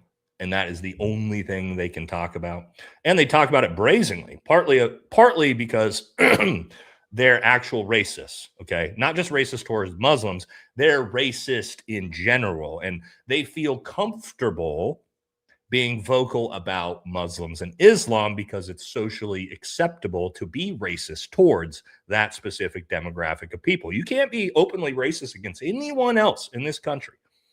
But you can't do it against the LGBT community. You can't do it against the trans community. You can't do it against the black community. Shit, you can't barely even do it against the white community anymore. Definitely can't do it against Jews, but you can do it against Muslims. It's okay. You watch it all day, every day, right? And so, again, it's not my religion, but the fact that we are brazenly talking this way about American citizens, by the way, I think is wild. I think is absolutely fucking wild. And there's another big reason for it, right? Because what do they want to do? They want to keep Christians and Muslims fighting each other so that we don't pay attention to what? Zionism, right? That's the real big play.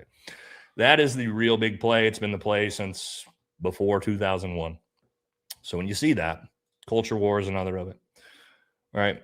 It's like, it just drives me crazy, right? Because I've got friends that are Muslim. I've got friends that are Jewish. I've got friends that are black. I've got friends that are Asian. I've got friends that are Hispanic.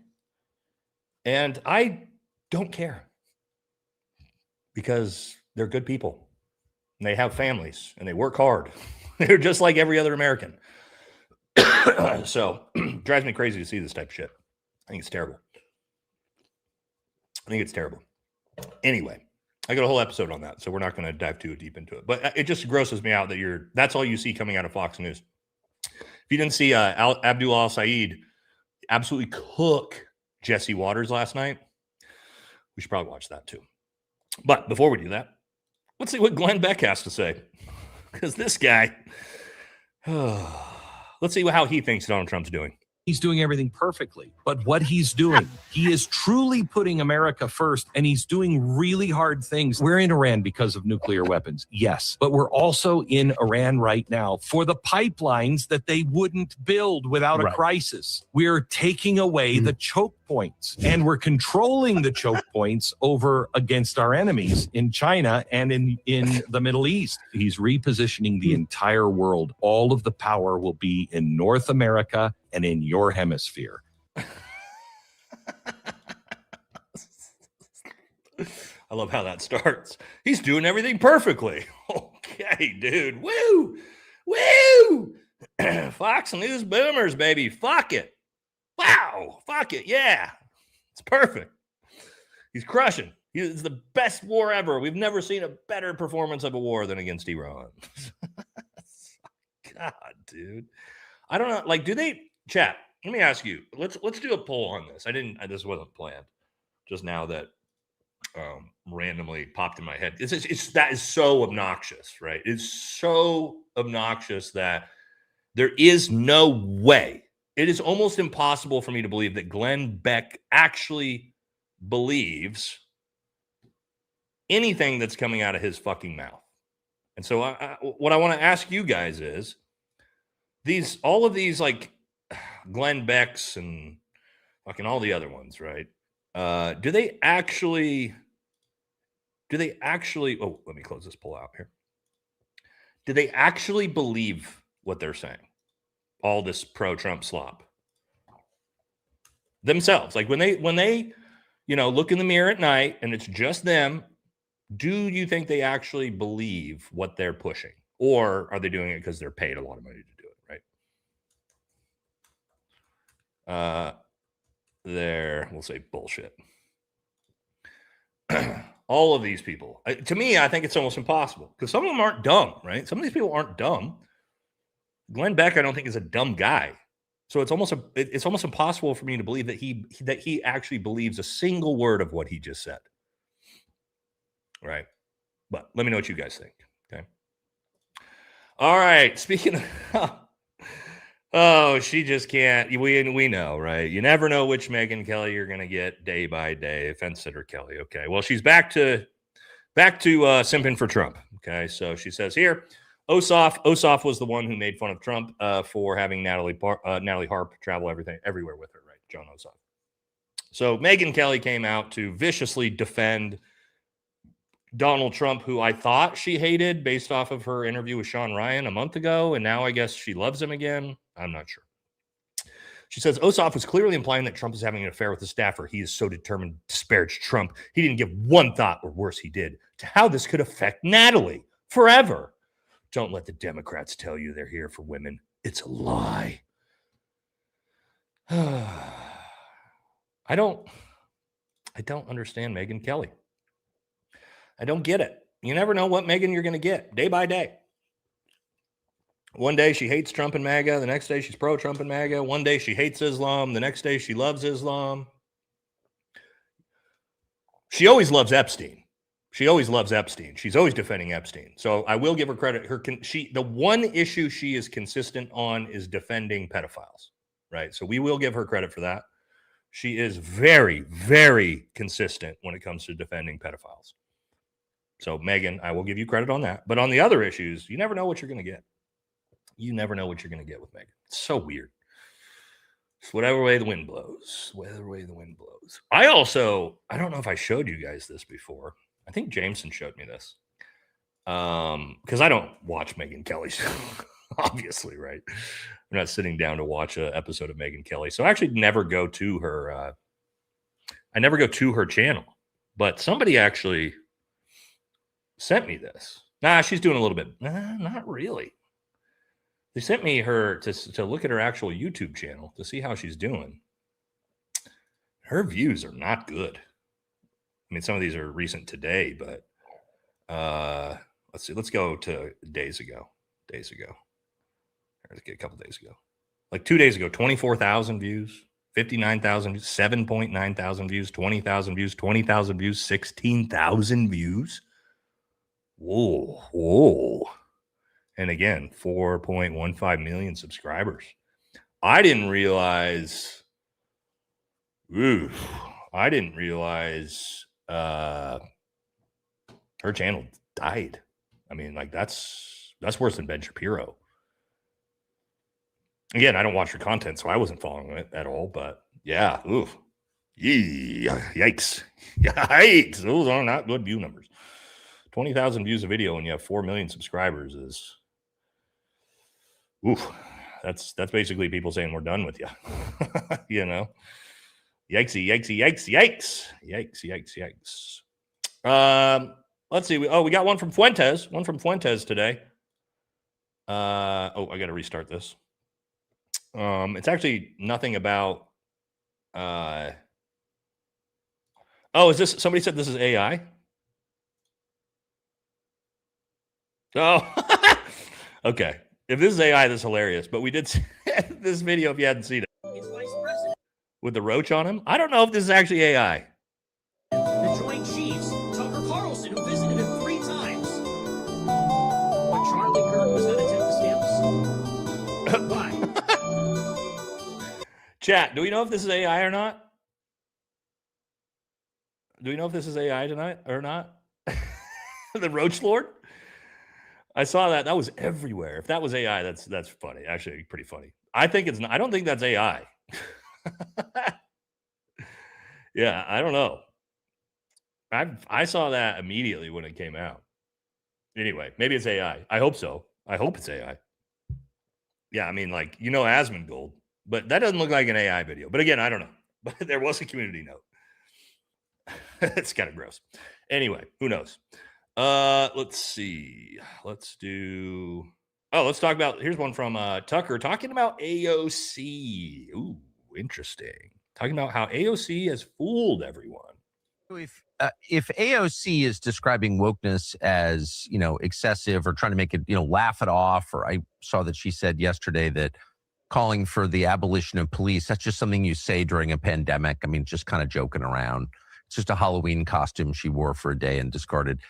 So what Tucker is doing is talking about how AOC has massively walked back her woke rhetoric from 2 to 3 years ago, and now is talking much more moderate than she used to. So that's what he's criticizing here. If she's talking like that, she's running for president, obviously. How would you evaluate her politics? Like, if you're trying to understand, particularly for someone like me who's not a lifelong Democrat, who is she and how different is she from, say, Nancy Pelosi or Chuck Schumer or Steny Hoyer or just the Democratic leadership? I think the person who understood much earlier than almost anybody else who AOC was is Marjorie Taylor Greene. Marjorie Taylor Greene, even before, what kind of became her eye-opening and awakening and transformation, used to always object to this notion that AOC was some kind of radical, some kind of like threat to establishment, status quo dogma. And she would always say, AOC is not a radical. AOC is a fraud. She's a partisan hack. She's there to put a kind of happier face for younger people to commandeer and steer them into the Democratic Party and make them feel as though they're joining a party that isn't really Chuck Schumer and Joe Biden's party or Bill Clinton and Hillary Clinton's party. It's like a nicer, more socialistic, kind of softer, younger, hipper version. And in that way, she kind of becomes the Democratic Party's principal tool. There's nothing in AOC's life remotely that suggests any kind of anti-establishment or radical impulses of any kind. She got lucky. She ran against one of these kind of guys who... All right, let's stop there. Now, this is a really interesting point they're making. The point they're making is that AOC is not the Democrat socialist that she portrays herself to be in the Democratic Party, which is kind of interesting because that's not necessarily an insult coming from the right. But what they're saying is she's basically the next Nancy Pelosi, that she is sort of she's not like the actual Democrat socialist. She's not a Bernie Sanders who fundamentally believes in those leftist, you could say, policies, she uses it as a way to, again, build her political career, which I think is I think that's pretty fair. I think that's a pretty fair take on AOC. I do not think AOC is an Abdul al-Said. I don't think she is a Democrat socialist. I don't think she's a Chuck Schumer either, right? Or like a Nancy Pelosi, like a blue MAGA dog Democrat. But I think she's also running for president, right? It's very clear that she's going to run for president. So you also have to sort of find your way back to the center if you want to run for president. That goes for both the right and the left, right? You can't be fucking radical left or radical right and think that you're going to pull in enough votes to actually win a general election in the United States. So, yeah, I think this is probably fair. But she portrays herself as a leftist a lot of the time. But now she's not. Right? Now she's not. Now she's sort of moving her way to the center while still trying to sort of portray herself as a Democrat socialist. Anyway, just an interesting take on that. And they weren't being super hard on her there. I think they're just kind of acknowledging that, she's a politician. And, the way politicians work, usually they aren't quite who we think they are, right? And it's not just AOC, but it seems that way. It's that way for all of them. Okay. Other stuff going on. Oh, well, it turns out, I don't know if you saw this, the Tates. Sounds like it turns out the Tates weren't rich. Were not as rich as they pretended they were. Sounds like they were renting their Bugattis and their Aston Martins. Which is reported in a recent court filing from the Tate's lawyer in the U.S. case. And so a lot of people are sort of laughing about the fact that they essentially, fleeced an entire generation of young men by portraying themselves as billionaires that they most certainly are not. So, whoopsies. Not shocking at all, right? Not shocking at all. That's kind of like, it's just like Wes Watson, right? It's just like all of them, all the fake alpha male universe guys. They all do that. They rent their cars and they rent their apartments, and that's nothing new there, right? It's pretty normal in that space. Let's see here. Another one. Let's see here. Let's get one from the Patrick Bet David show, right? That's a show that I also do not watch personally because, my God. But mainly because this guy is just unwatchable. Bibi Netanyahu's nephew here. And Bilzerian, anti-MAGA, anti-Trump, got smoked by allegedly not a great candidate, Randy Fine. You talk about Fishback. Fishback got smoked. And the reason that Byron Donalds, in my opinion, didn't want to debate him, because he wasn't respectful. He was genuinely racist, anti-Semitic, and just a hot air candidate. Talented, but did not have the goods to actually deliver. And the vote. Okay, let's talk about this. Okay, relax, buddy. He says that Fishback gets destroyed, and it's because he's a racist anti-Semite. No. If you if you actually followed that race, Fishback didn't win because Byron Donalds spent 100 times, 100x what Fishback did on the campaign. 100x. They dropped over $100 million to beat James Fishback, who raised about $1 million. Fishback still polled 200,000 votes in Florida. 200,000 votes while being outspent by 100x. That's not the flex they think it is. Not only that, but the vast majority of the 18 to 30-year-old demographic voted for Fishback. What does that mean? The young people in Florida, none of them voted for Byron. So it's all the old Fox News boomers that carried that election because they're the ones that eat up the slop commercials and ads that are put out on Fox News, right? So you got to be very careful when you talk about when they try to portray it as James Fishback got crushed. Yeah, because they spent $100 million to beat him. He's a grassroots campaign that had raised about $1 million, and you had to spend $100 million to beat James Fishback. It's not the flex you think it is. That is not the flex you think it is. I can promise you that. You know what I mean? He did quite well for having no money and just grassroots campaigning it. So good job to James Fishback for pulling 200,000 votes in a Florida governor race with no money. That's insanely impressive, actually. Let's get a new take here. If you are, this guy he can't seem to just somehow have the worst takes ever. And it's always being obsessed with other people's bodies. And that's Matt Walsh. What's Matt Walsh's new big hot take? Let's listen. Now, some people consider this a bad thing, a sign of cultural decline. Others say that it's a good thing. You know, it's a sign that... Hold on. I think I might have started that one a little bit. That might have been a little bit late. Hold on. Oh, no, maybe not. That was the start. Now, some people consider this a bad thing, a sign of cultural decline. Others say that it's a good thing. You know, it's a sign that the culture is becoming more accepting of individual expression. And you may think that I am in no place to litigate this issue objectively. After all, I have a tattoo right here. It's the Cairo on my forearm that I got when I was in my early 20s. I have another tattoo, a cross on the opposite shoulder that I also got in my early 20s. And in fact, I have a third tattoo. I have the words Thug Life printed across my stomach, but I don't like to talk about that one. So let's just call it 2 tattoos for the sake of argument. So will I now stand up alongside my fellow tatted Americans, my brothers and sisters of the ink, and defend the beauty and virtue of tattoos? Well, the answer is, in fact, no, I won't. I actually agree mostly with the tattoo critics. I think this whole tattoo thing has gotten way out of hand. Everybody needs to stop with the tattoos.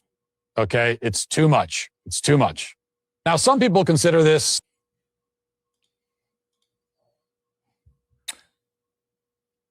What a fucking dork. What a fucking loser. What a fucking chode. I don't like the tattoos. The tattoos are bringing down American culture. Me. You know where tattoo culture comes from? The fucking military, you fucking dork. But, you know, Matt Walsh never misses a chance to cry about military something. You know, he hates disabled veterans. Now he's shitting on tattoo culture. What a fucking little loser, dude. Also, why do you care? Why do you care what other people do with their bodies? He's so hyper obsessed with what other people do with their bodies, women especially. It's like, dude, who fucking cares? You don't want to have tattoos? Cool, great. You want to have your entire body tattooed? Cool, great. Who fucking cares? Why does that matter to you? Why does that matter to you? Who cares, dude? So weird. So weird, people that are obsessed what other people do with their bodies. It's bizarre to me. It's a very evangelical MAGA thing too. You know what I mean? Which it's fucking weird. The obsession. Okay, let's jump into, we'll do a couple super chats here and we'll jump into what's going on with the Democrats. We got some good, we got some bad. We got some good, we got some bad. All right, as always. Thank you. I don't know what the GOAT trophy is. I see that one a lot, but thank you. You watch any special operator shows, Take on the Lioness? No, I have not watched the Lioness. A lot of people have asked me about this show, though, so I'm thinking about watching it. I'll be honest, I do not watch military and special operator shows, mostly because they drive me fucking crazy. And I know all the veterans in the chat, especially combat veterans, whenever you watch a war movie, all of the little things, the fucked up uniforms, right? Like something's wrong with the firearm, the optics aren't on correctly, the tactics are wrong, right? That's all I can see when I watch these shows, right? And since I was a special operator, all I see is the mistakes, and it drives me crazy. So I can't enjoy those movies the way the average person can. You know what I mean? I can't enjoy those movies that way. So unless they're hyper realistic, but then a movie, what was the movie recently that was hyper realistic about? I think it was Ramadi, right? You guys know what I'm talking about? Sorry, I'm brain farting. The new global war, not new, but about a year ago it came out. Very, very real. I think it was Ramadi, right? Or Fallujah, but I'm almost certain it was Ramadi. You guys know what I'm talking about? What's the movie? Come on, chat. Somebody's going to get it for me. Somebody's going to get it for me. Oh, yeah, Warfare. There it is. Yeah, so like Warfare.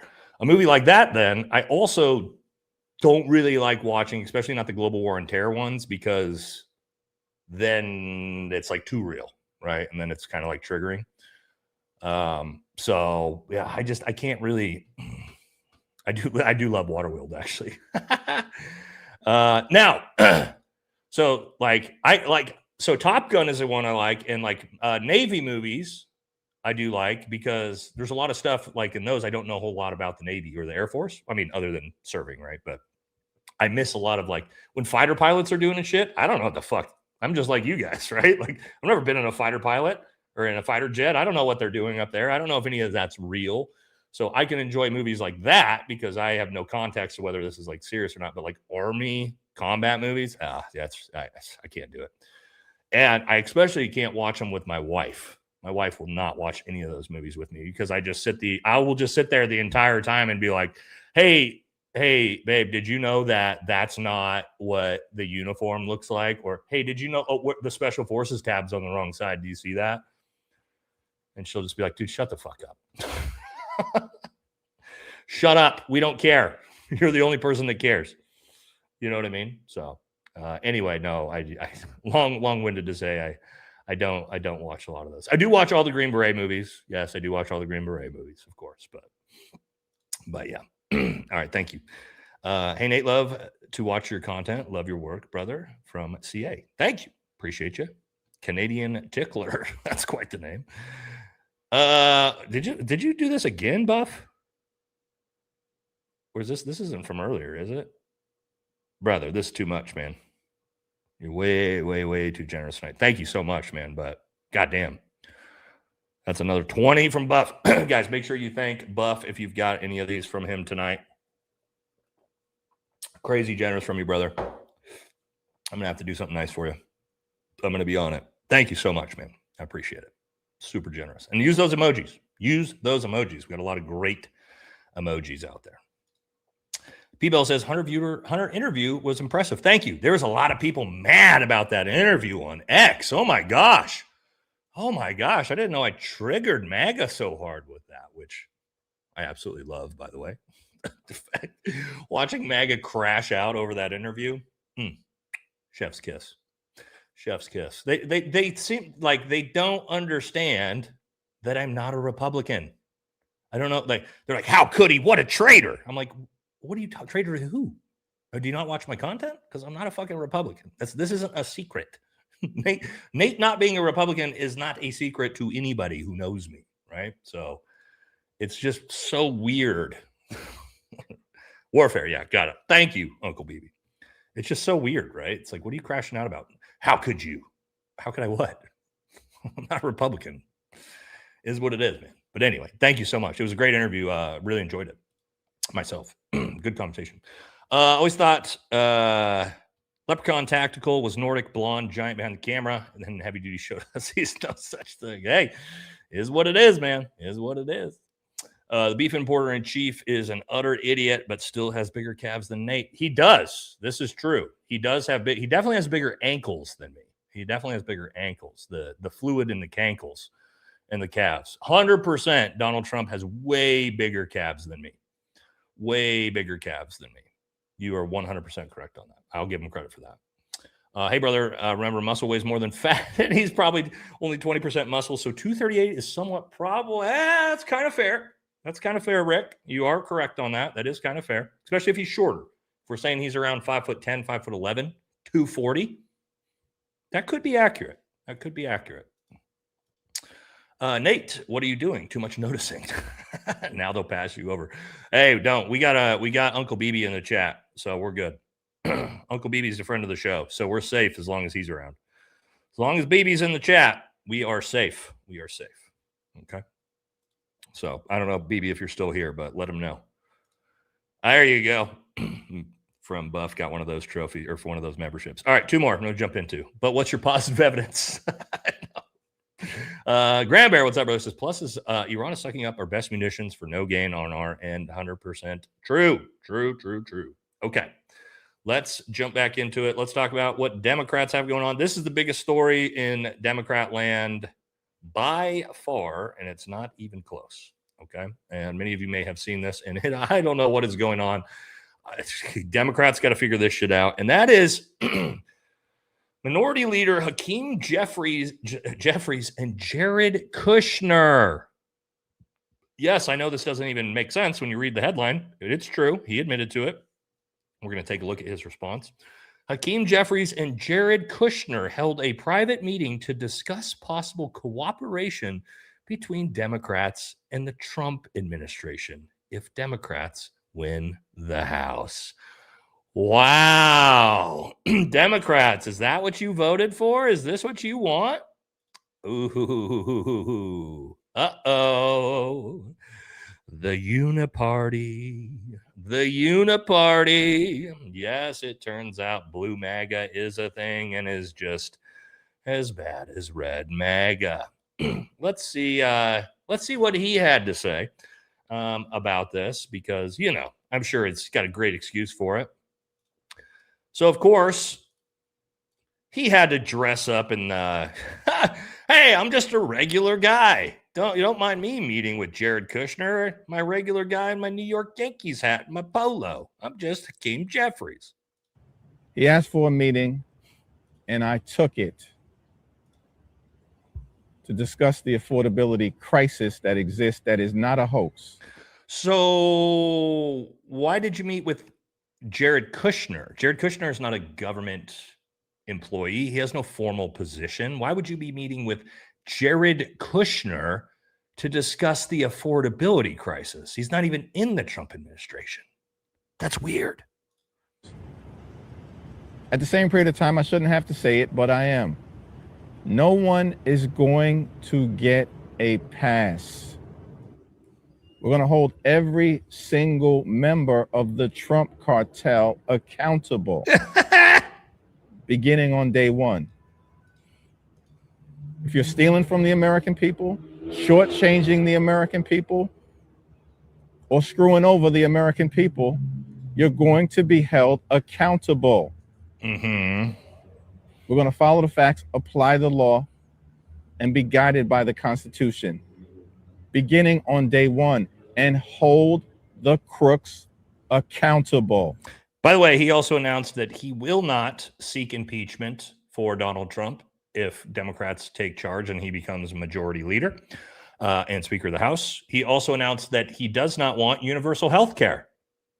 Hakeem Jeffries, leader of the Democrat Party, one of them, doesn't want universal health care, nor will he be looking to impeach Trump.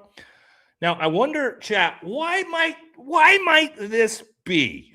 Why might this be? You might be thinking, this makes no sense. It makes no sense at all. Meeting with Jared Kushner? Being friends with Trump? Not going to impeach him? You don't want universal health care? I wonder, chat, if it has anything to do with this. Oh, yeah. Friend of the show, BB, weighs in. I wonder if it's this. Oh, wow. Wow. No way, huh? It's the Uniparty. God, dude. So my point with this is Democrats are not a solution either, because the leader of the Democrat Party right here is having private meetings with Jared Kushner. So what do? Well, we have to look at individual candidates. Republican, Democrat, doesn't really fucking matter. We got to look at individual candidates in each individual race and make our decisions on who we want to vote for based off of that. And most of that is which of the two candidates takes money from AIPAC. And the one who's green, typically that's the one we're going to vote for. Or isn't taking corporate money, right? Corporate lobbying money. That's pretty much where we're at. Democrat, Republican, we don't really care. That's really the metric that we're looking at, because otherwise we're going to get the same uniparty bullshit. Blue MAGA, red MAGA, it's all the same shit. Doesn't make a difference. And Hakeem Jeffries is a perfect example of that. Now, somebody that they really don't like. Oh my God, they don't like him. He terrifies them, and for good reason. And that is Abdul al-Said. Oh my God. And as we just saw, hold on, let me, I didn't have this prepared. But this was yesterday and it's kind of going viral. Abdul al-Said went on with Fox News and just absolutely eviscerated Jesse Waters, where I can't find it right now. I'm sure you guys have seen it. Anyway, absolutely cooked the shit out of him, but they really, really don't like this guy. And now Ben Shapiro weighed in on it because Abdul al-Said said to Ben Shapiro, I believe, since you're too afraid to debate me, which we do know Ben Shapiro is terrified to debate anyone that's not, a college kid. How about you hold me accountable on a football field? Instead, tackle no pads like we used to play when we were kids. I'd be happy to show you much love I have for football. And then Ben Shapiro says one-on-one football is not a sport. Oh, it could be, actually. Very easily could be. But Ben Shapiro acting like he knows anything about sports is wild work. Wild work. I would have just probably says, I don't know, dude. I think that radical Islam is a little more toxic masculinity than American football. The problem is why they really don't like Abdul al-Said is because he's jacked. I can watch him fucking rep 225 on bench like it's nothing. I've seen it. They also don't like that he's based. They also don't like that he beat the AIPAC candidate who they spent $70 million. AIPAC spent $70 million to try to beat Abdul, and they lost. And they really don't like that. They don't like the fact that he is tall, handsome, well-spoken, based, strong, jacked, athletic. Now, I don't agree with all his policies, but I can tell you, MAGA men are very emasculated by this guy. Very emasculated. And you can see how bad let me show you how terrified they are of this dude. Look at this. Look at the hit pieces they're doing.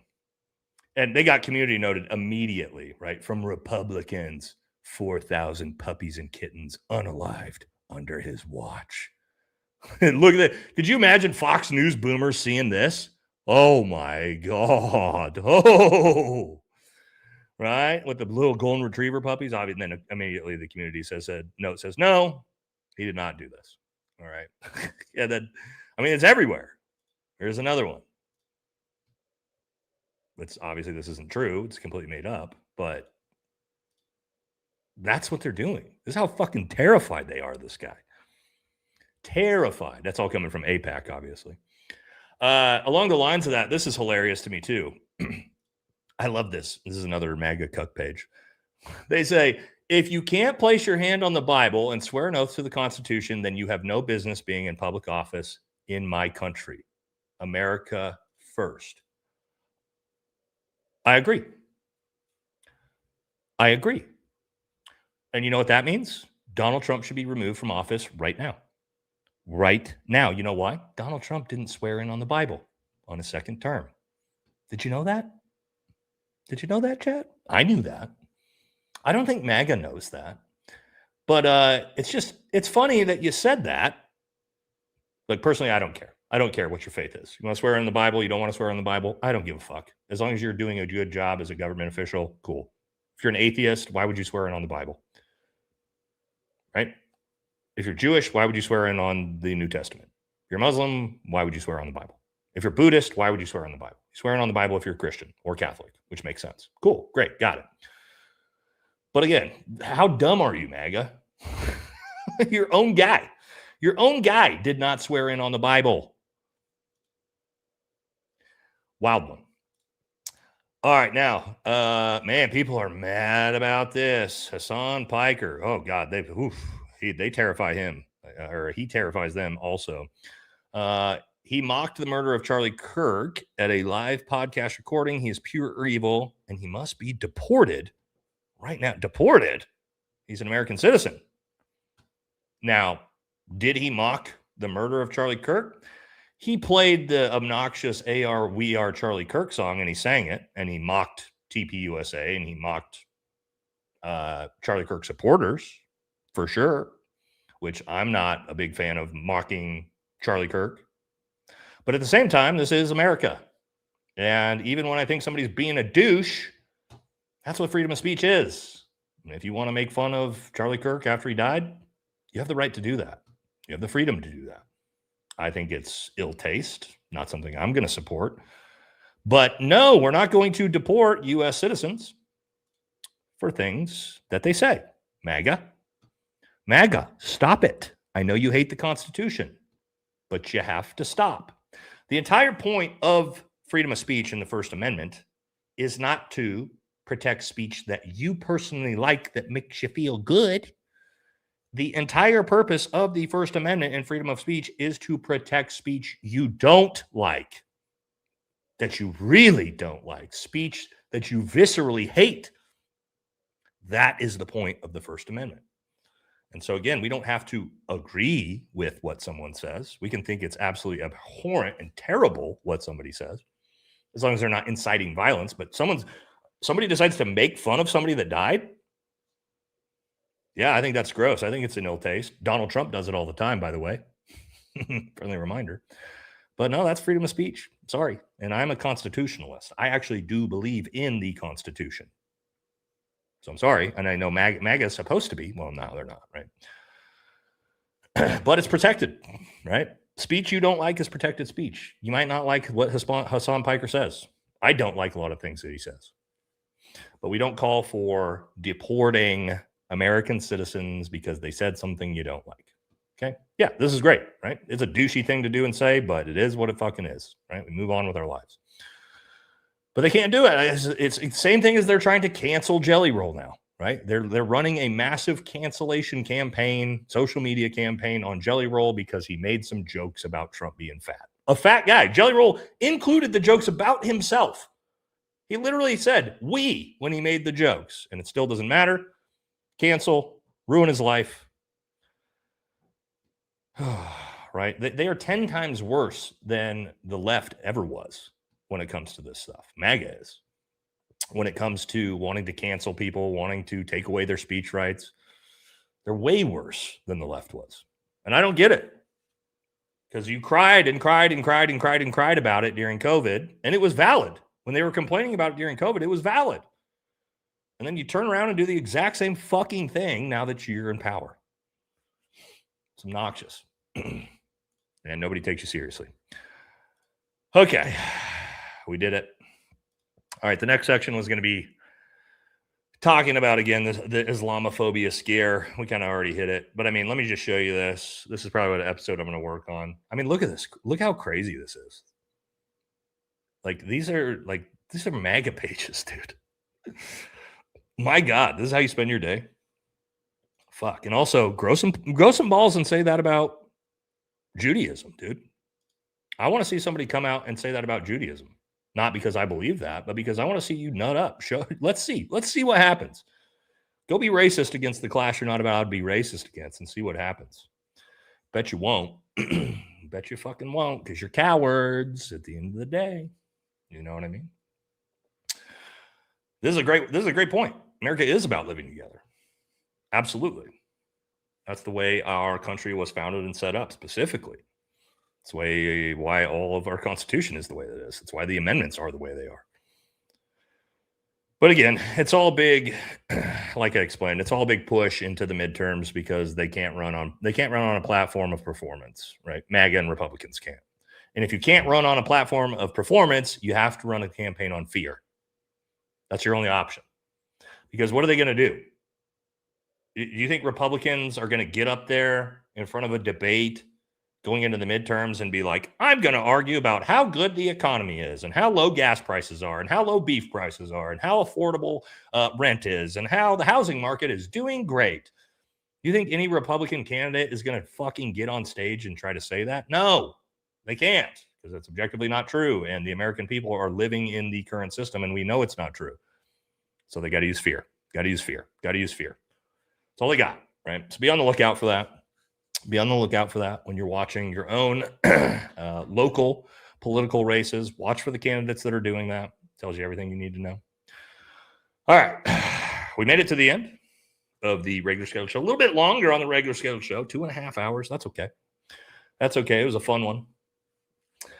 Thank you all so much. Before we move into super chats, I need to pitch one thing, and that is our men's clinic, men's and women's clinic. All right, we talked about it in the video today, but if you're interested, all right, guys, if you're interested, and I would highly suggest you look into it if you haven't, and that is our partners over at HPTRT, veteran-owned company, and guys, if you, especially if you're a little bit older, and men and women, guys, men and women, I would highly suggest at a minimum, if you not had your blood work done, at a minimum, that you at least do that, right? HPTRT is going to run you through everything. Online, men's clinic, through a doctor, all prescribed, all legal.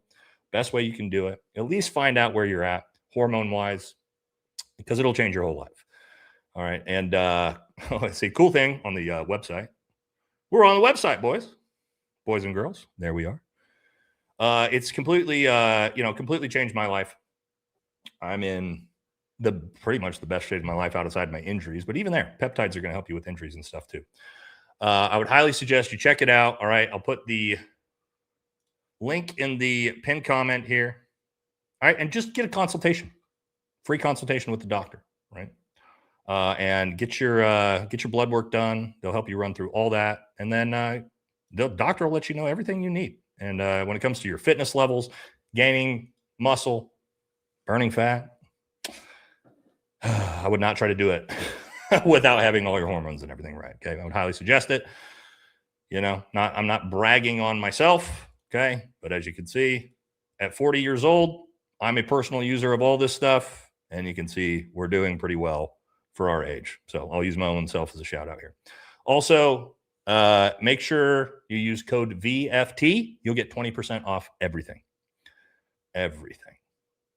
Yeah, you can get tested at the VA if you want to do it that way. The problem is, and I'll let you guys know this, the VA has insanely low number levels for them to get you on HRT. You got to be like in the 200s, which anything below about 600, you need to probably be on TRT. So the problem with the VA is they basically have the levels so low that a lot of guys and gals who need hormone therapy are higher than that, but are still in unhealthy levels, and they won't help you with that. But if you've got blood work done from anyone, then you can use it for HPTRT. So if you got blood work done by the VA, you can still go through that. All right. So anyway, I would highly suggest it. It'll change your entire life for the better. So, and like I said, I am a personal proponent of it myself. All right. So let's move into the super chats. Thank you guys so much. Why what? Why Nate? Why what? Because you want to be healthy? Oh, things that'll fix for all the dudes out there. All right. Some things that you might not know about. Sexual health and function, you're not going to have a problem anymore. That's all testosterone based. If you got some issues downstairs, keeping it or getting it hard, it pretty much goes away. Okay. That's a testosterone. Energy levels, right? You're going to have way more energy. Gym. When you go to the gym, you're going to actually feel good when you go to the gym, right? All these different things. You're going to have massive increased energy levels, all these different things. All these different things. So Nate's a doctor. No, I'm not. But the doctors at HPTRT are. So that's why I'm telling you to go talk to the doctor there. Don't be a fucking retard. And I'm sure, you're probably a little chode that probably should get on it, would be my guess. All right, let's move on to the super chats, ladies and gentlemen. Or don't, right? Or don't even get checked, right? Just live your life out. I would highly suggest you don't, though. Okay, let's keep moving. Super chats, let's do it. Thank you for the very generous super chat here. 7 sheets, $50. Thank you so much, says. I fell for it. So many did. Please keep fighting the truth because we need it. Bravery is in you, Mr. Bones. God bless. Thank you. Well, thank you. Well, I think you're talking probably about the Trumpster and MAGA and all that movement. A lot of people did. Nothing wrong with that. A lot of promises made. Promises were not kept. Promises made. Promises not kept. And that is not anyone's fault other than the people who lied to you. I never blame people who are lied to. I blame the people who are doing the lying. Blame the people who are doing the lying. All right. Let's keep moving. Canadian Tickler says, bro, I just want a future and politicians keep messing it up. They've been doing it forever. They've been doing it forever. Some point, we're going to figure it out. Maybe. I hope. Joe says, I imagine soon you will see True Social. DJT will drop sage advice to invest in munitions production. Just saying. Yeah. Yeah. And if you're signed up to his early access, the True Social only costs you $100,000 a month. You get early access to the insider trading tweets. The fact that's a real thing happening in America by the United States president is absolutely fucking crazy. But it's a thing. It's real. Holy shit. Well, sometimes it just doesn't even feel like real life. You know what I mean? It doesn't feel like real life. This war has my PA copper plant at 7-day work weeks since it started. Oh, interesting. Manufacturing with that stuff. That would make sense. We definitely need to increase our manufacturing when it comes to everything like that too. Dead at last. Wow, look at that profile picture. Oh my God. Did you know the straight arms? I'm probably not going to read this one. Okay, well, I'm not reading that out loud. I can tell by your profile picture here. Thank you for that, I guess. This is YouTube, brother. This is not Rumble. We got to relax a little bit on those, okay? Hey, Nate, have you ever looked at other countries' national debt compared to ours? It's crazy. I have, right, Joey? Now, I always say that you have to also, though, you got to look at the ratio, right? National debt ratio, because if you look at a country like, let's say, Japan, their national debt is way much less than ours, but their ratio to GDP, which is the important metric, is way higher. Okay, so the ratio is where we typically look at this is your country's GDP, your gross domestic product, the amount you're producing compared to the amount of debt you're holding. So America, I think we're right around like 120% right now, which means we have about 20% more debt than we have. Don't quote me on the exact number. I haven't looked at it in a month or two. More debt than we have GDP production in a fiscal year. So that's not great, but it's also not as bad as a country like Japan, which you guys could probably look this up. They were over 200, 220, 230 last time I checked a few months ago. So what that means is they have 2.5 almost times debt than their annual GDP. So even though their debt is way lower than ours comparatively to their GDP, it's much worse of a situation. And a lot of countries are actually in a worse off position than we are. But we are not in a good position. It's still bad. It is still bad. Okay. It's still bad. 120% debt to GDP is not good. It's not a good metric. Right. So anyway, but you do have to look at the ratios. My point with that is like, you can't just look at a different country and be like, well, they have way less debt than us. It's like, yeah, but they might have a way higher ratio. It might mean they're in a lot worse position than we are. On X now, 30K pound of Argentina beef recalled. 30,000 pounds of beef recalled. Great. I'm going to need to talk to my wife about this. We're going to make sure luckily I live in a ranching community, so that makes it a lot easier. The cows are right literally like a mile down the road. So there's that, but yeah, not good. Katie says, Trump is eating everything that isn't nailed down, yet we the people get shit lettuce, poison blueberries, and mystery meat. Yeah, let him eat horse. Yeah, we got poisonous Argentina beef on top of it. Katie? Oh, God. Well, he better be careful because it might hit the McDonald's that he's at. That's all he eats, you know what I mean? Greatest ally preparing Argentina for their summer vacations and possibly new homes. Well, a lot of them are moving there. That's definitely a thing too. Very true. 7 Sheets with another big $50 donation. Thank you so much. Very, very generous. You deliver such an important message, but I get to laugh too. That's the intent of the show. God bless you. And if it's not America First, then I'm not in buying your merch now. Well, thank you very much. I think we have very, very good merch. All right, very good quality merch as well. So I mean that's pretty much all I wear. I got a different shirt on, but thank you so much. Very, very generous, and I'm glad you like the show. Volros, James Lee didn't mention that the article claims that the chemical test of our tune beef may have been a plant of false positive. Doesn't sound like it if 30,000 pounds of it was just recalled. It's possible the whole thing is a Chinese soft power play. Let's keep an eye on it. Cheers. Maybe. I doubt it. From what I'm hearing, but could be. BB's the worst president. Oh, Uncle BB. Catching strays. Corey with the stray shot at BB out of nowhere. Jesus, friend of the show, BB just taking strays. Thank you. Joe says, okay, debt's a shell game. It's a cheap hustle on the street corner. Around it goes. And where it's up, nobody knows. That's how it feels right now, brother.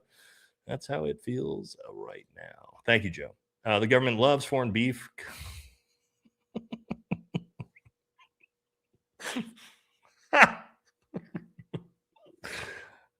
Okay. Yeah, all right. That's funny. That's a good joke. All right. You got me on that one. Made me laugh on that one. Well done. Bobby says, did Cake's Breath can the Stars and Stripes leadership? Can the Stars and Stripes leadership? Bobby, what are we talking about? Stars and Stripes leadership. Chat, what am I missing on that one? Am I forgetting something? Stars and Stripe leadership. Bobby, I'm not aware of what this is. Or I'm brain farting and I'm not remembering. Thank you. Chat will help me out with that. But thanks, brother. I'll get back to it once I see what people say we're talking about here. Poll suggestion, who leans left, right, Indy? Sure, let's do that. We like to do that on the show. We've done this poll a bunch of times, but it's always good to see where we're at. It changes over time too, right? It changes over time, especially right now. How do we want to do it? I don't want to do it like Republican, Democrat, Independent, because so many Republicans and so many conservatives and liberals no longer identify with that party. So we're going to just say right, left, and independent. All right. So where do you still find yourself now?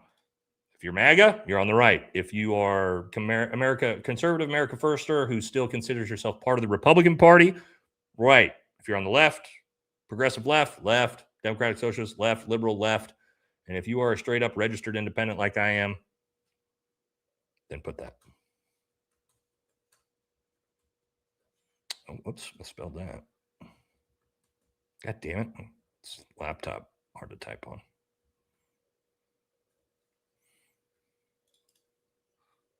Come on, you fucker. Sorry, chat. What? Why can I not? All right, that's spelled wrong, but I cannot. Why can I not get this to fucking type incorrectly?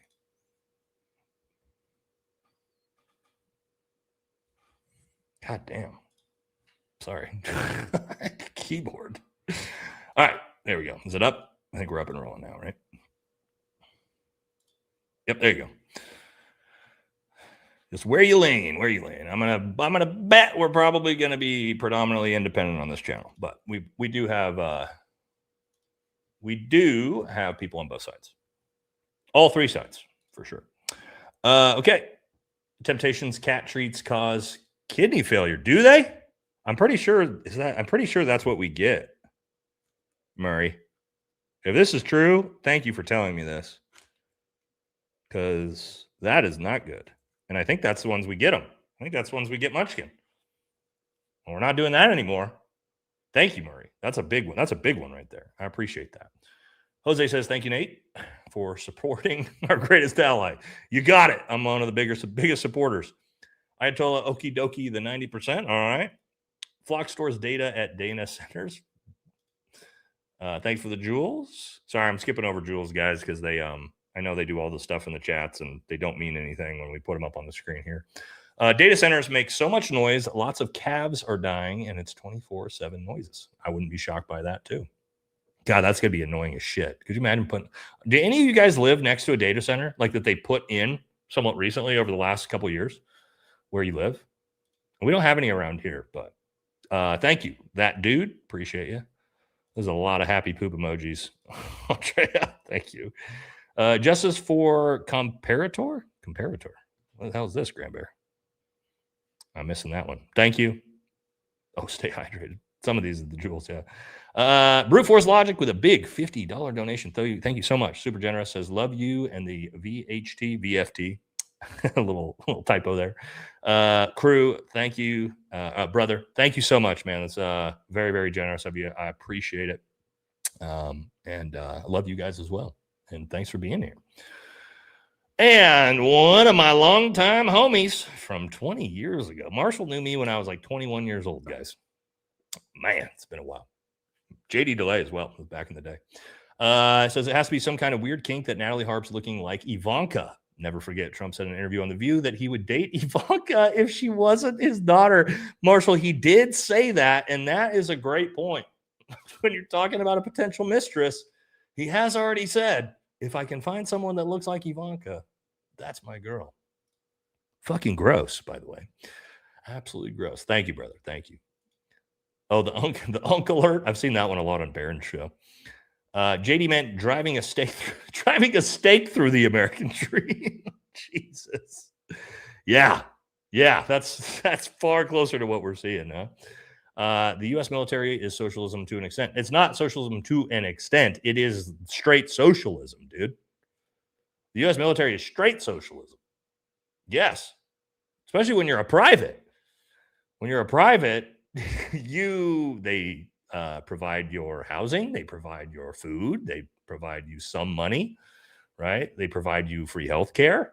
They provide you free education. You can go to college for free. Yeah, bro. That's what I try to tell people. That's what I try to tell people that are like, military is evil. I'm like, yeah, maybe you could feel that way, but if you're a young person, it's also got a lot of benefits. A lot of benefits as well. But 100% being in the military is socialist. You are 100% right. I'll never fight that. That's just objectively true. As an organization, yeah. Brute Force says, sorry, I had to delete the message from my previous super. I play VHT guitar. Oh, you're good, brother. That actually happens a lot because the H and the F, the G, H, and F are all right next to each other, so no big deal. And VHT always bumps VFT in audio. Autocomplete. Well, I appreciate the second donation just to let me know that, brother. Thank you so much. Very generous of you. Thank you, homie. Frank says BB said that said she's gonna win. So she's gonna win. Who's she? Oh, Lindsey Graham's sister. Yeah.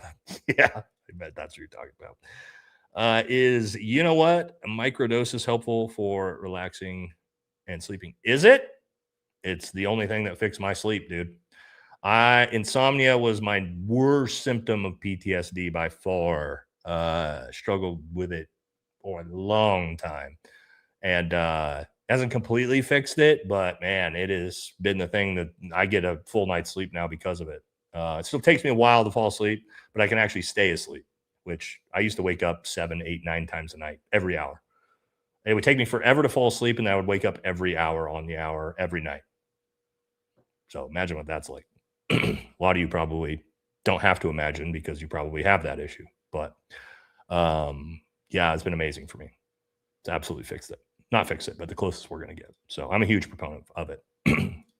If it works for you, which is also why I really don't like states like Texas banning that, because guess what? There is a lot of combat veterans who have PTSD in Texas who literally use that to help them, with things like that. And banning that sucks, man.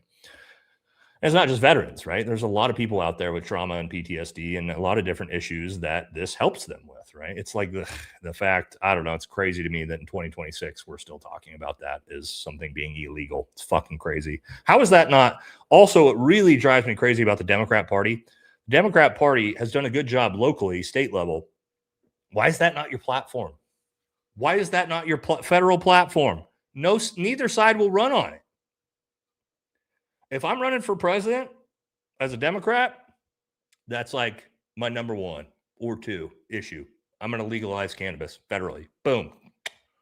That's it. Right at the top. Right at the top. It's kind of crazy to me. Yeah. And somebody said alcohol is 1,000 times worse. Yeah. Jesus, your name is out of control, dude. That's out of control. But yeah, you're 100% right. 100% right. Somebody, I think, yeah, this Venom, you're right. This is a big part of the problem. This will change. It will change eventually, right? maybe whether it's 5 years from now, 10 years from now, 20 years from now, eventually we're going to get there federally with cannabis. So, thank you for the jewels. Thank you. We need Austin Powers and Dr. Evil spoof. That would be good. Bobby says, Laura, there was this guy in Germany once just sang. Laura, are you talking about Larry, Bobby? Talking about Larry? Thank you, brother. We need Candace Doc Saints AI. Oh, like Boondock Saints? Okay, that could be funny. Viv Fake will not will or win Ohio governor. I don't think he will, but I don't know. I don't think his opponent's much better, unfortunately. Pretty sure she's a big APAC candidate too. So you got, both sides of the aisle for that one. VRD says, excellent show as always, Nate. Thank you. Thorhammer is looking glorious in the corner. Thanks for hanging it up. She's begging for a flock durability test. Yeah, absolutely, man. And thank you so much for providing it for us. The hammer in the background right here, guys. Our Thor's hammer, our America First Thor's hammer. Great part of the studio now. Yeah. Well, the thing is, man, I don't want to use it. I don't want to use it because I like it. I don't want to potentially break it. Because I don't want to, because I like it in the studio, man. It's part of the studio. It's dope. Thank you. We need to reintroduce the fairness doctrine in news reporting. You can look back and see culture spiraling after it ended in the 80s. Well, yeah, and the problem is now is also like news reporting doesn't exist for the most part. Like actual journalism doesn't exist. Like independent journalism still exists on YouTube. YouTube creators are a lot of them are far more of real journalists than what we have in mainstream media, which is also a big problem. But I agree with you on that. Thanks, love the show, and respect how open you are. Well, I appreciate it. Thank you, Ryan. I think Megan is Trump's undercover diaper changer. That's what a lot of people think. Finally uploaded a couple MW4 videos to my YouTube. Modern Warfare 4? Is that, are you talking about the video game Modern Warfare? Is that a new one? Sorry, guys. Man, you know what, guys? It sucks that I just lost, gave up gaming as a hobby like a year-ish ago. Not because I got anything against it. I just did not have time, right? Factor in the job, work, family, fighting in combatives it takes up, and the gym takes up most of my free time. And so I just don't have time anymore because I'm just old unk now. Kind of disappointing, because it used to be my favorite hobby. I just don't do it anymore. I am interested in Grand Theft Auto 6, though. Have you guys heard all the crazy stuff with that? All the crazy stuff going on with that? Anyway, that's a story for another day. I don't know enough about it. Apparently, somebody hacked the entire game and is releasing footage of it and threatening the company that made it. I don't know. Crazy story. Anyway, yeah. Okay, let's keep moving. Bobby says, Matt, thug life on your belly tells me. I don't think he actually does. I think he was trying to be sarcastic, little shithead, Bobby. At least I hope not. God, if he had. Anyway, tells me, I only need to know you're a poser. Get out from under Ben, dude. I agree. Now, maybe he was serious. If Matt actually has thug life tattooed on his stomach, oh my God, dude. Could you imagine? I don't think he does, though. I think he was just being a little sarcastic dickhead. But yeah, I don't know. What a loser, dude. What a loser. Throwing a temper tantrum about how tattoos are bad for American culture. Fuck off, dude. Nobody cares. Matt Walsh forgot to mention his tramp stamp that says property of Shapiro. Oh, man. Oh. On the tramp stamp, Katie? The tramp stamp property of Shapiro? Oh, brutal. Brutal. If I cover that story in a real video, Katie, I'm going to steal that joke, just so you know. And when you see it, just know that you're the one who provided the joke. But thank you. Thank you for sharing your military expertise with us for your service, so we can all have freedom to do what we want with our bodies. Well, thanks, Steph. Absolutely. And we all should have freedom to do what we want to do with our own bodies. Absolutely. You, Ben, and Jake, keep up the good fight and deep dives like the X-Files right out in front of our faces. The truth is there. Thank you. Yes, we will be. We'll have a regular. Oh, that's something. Thank you. you reminded me because some things are changing on the schedule. So again, tomorrow, 2 p.m. Pacific, I'll be with Owen Schroyer. But then Thursday, we'll have the regular Friday show will be Thursday, okay? So the special operator panel will be on Thursday at 5 p.m. We will no longer be doing Friday night shows, chat. Not for football season, okay? I'm sorry. My kid is plays varsity football. It's Friday Night Lights right in the middle of the live stream. So we're going to have to move that most likely to either Thursday or Wednesday regularly. Okay, the Friday show is going to move to probably, we don't know for sure yet. This week it'll be Friday. And then once football season is over, we'll go back to Fridays, okay? But until then, unfortunately. What's up, Matt? What's up, buddy? We got Matt from Trigger Spot in the channel, my homie. But yeah, sorry guys, it's football season. So just for football season, we're moving the Friday show to either Thursday or Wednesday. I'll let you know once we lock it in for sure. Tomorrow, Vanessa will be live with Owen at 2 p.m. Pacific.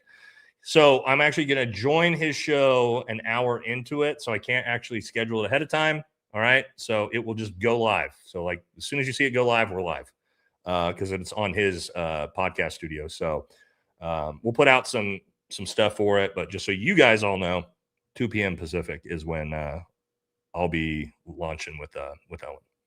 And it should be a good one. I really like Owen, his content. So we'll sure have plenty to talk about. Oh, thank you. Okay, we got a very, very generous $100 donation. Thank you so much. Ashton says, have you heard of the First International Congress of Noahides taking place in Jerusalem this November? It marks the largest gathering of non-Jews that follow the Noahide laws in history. They will be discussing enforcement of the laws on non-followers. What? What? Is this real? I'm assuming you left that big of a donation. It's real. Oh my, okay. Well, this is one I can't not cover. The first, let me write this down. First International Congress of Noahides.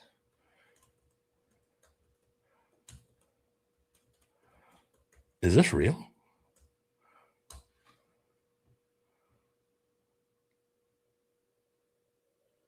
Oh my God. What? ChatGPT just said it's real. Wow. Interesting. All right, I'm going to look into this one. Okay. All right.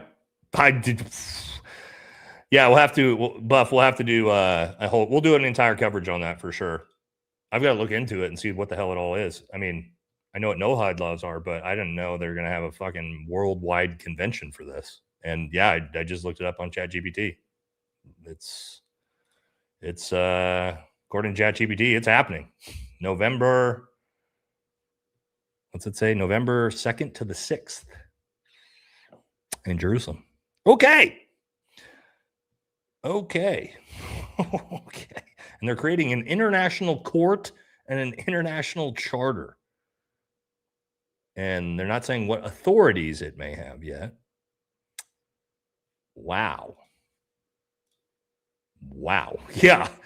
Yeah, Matt. I would say at a minimum concerning is interesting. Yeah, unless they create an international court that the United States is a part of that then allows it to be enforced on American soil. And it does. The ChatGPT says they're creating a court. They're not saying what the authorities will be yet. They're doing an international court and charter and authorities, but it has not said what authorities the court will actually have internationally. Oh boy. Okay, yeah, we'll definitely cover that. Thank you so much. That one is not one they have been publicly talking about, so I would have missed that, Ashton. So thank you so much for the big donation, and also 1,000% will be researching that and doing coverage on that because that is coming up in midterm season. Okay, thank you, brother. Kiwi says, oh my F, Argentina. You mean our greatest ally? Argentina mates with our greatest ally, like when Trump gave Israel the oil from Venezuela. Also, when we gave Argentina $40 billion, remember that? Remember what that was for? Holy shit, America sorted out. 100% true. 100% true. That is a deep, deep connection between those two countries. 3 countries, it turns out, us, Argentina, and our greatest ally. Yes, yes, yes. James says, hey, brother, just showing some love. Still pissed I missed your first members only live. It's okay. We did it late. No announcement. We did it with Bays. Wasn't planning on doing it. I want to do a weekly members only live. I got to figure out a time that we can do it. The last two I was going to do, literally the time slot I had it scheduled for randomly, right? And this is, I don't know how this happened. I was getting ready to do one, and then Jesse on Fire texted me, like last week when I had to stream with Jesse. Jesse texted me and was like, you want to stream? And I'm like, okay, well, I'll do that instead. And then I scheduled another one for the next day, and then Heavy Duty Country was like, you want to stream? So I do want to start doing a weekly members only live. The last one was really fun. And I don't know exactly how we want to do it yet. I don't know if I want to do it like collabing with someone. We got to figure it out, chat. So the next one will probably be maybe on Sunday. And I don't know what time. And then we'll figure out a time that like you guys think would be cool to do on weekly. And then also what we want it to look like. We kind of just like, we'll figure that out as a community. We want to do like game show style stuff. If we want to do war story time, all kinds of different stuff we can do. So we'll figure that out together. Let's see. Apparently Iran targeted BB's son and Trump. Yeah, we talked about that, Matt. At least according to the Trump administration. Where is it? Right here. I think I got it right. Yeah, here's the story. According to the Trump administration, there's a $10 million bounty on Barron's head. I doubt it. But maybe. All right. Sean says, I recently watched a Tim McGraw music video of the song Humble and Kind. It's just a good song and great message during these crazy times. And Nate, you're the best. Well, thank you so much. I appreciate it. It's very, very kind of you to say. Thank you so much. Oh, real quick, Matt. Matt's still in here, right? Matt, when is when's the next Charlie Kirk? When is the September hearing for them to decide whether or not it's going to go to trial or not? Me and Matt are going to live stream that together. I don't remember. Isn't that coming up soon, Matt? I need to factor that in my fucking streaming schedule. Do you know? Do you remember? Yeah. If you don't see this, at least just text me. I'll probably miss it once you put it in the chat. Is that coming up? When is that? I need to be paying attention to that because I've got a lot of live shows scheduled. Is Matt still in here? He might have left. September 1st? That might work. I think we're okay on September 1st. September 2nd and 3rd, we are already booked. So that will be, God, that's like next week. Oh, that's Tuesday. That's a Tuesday.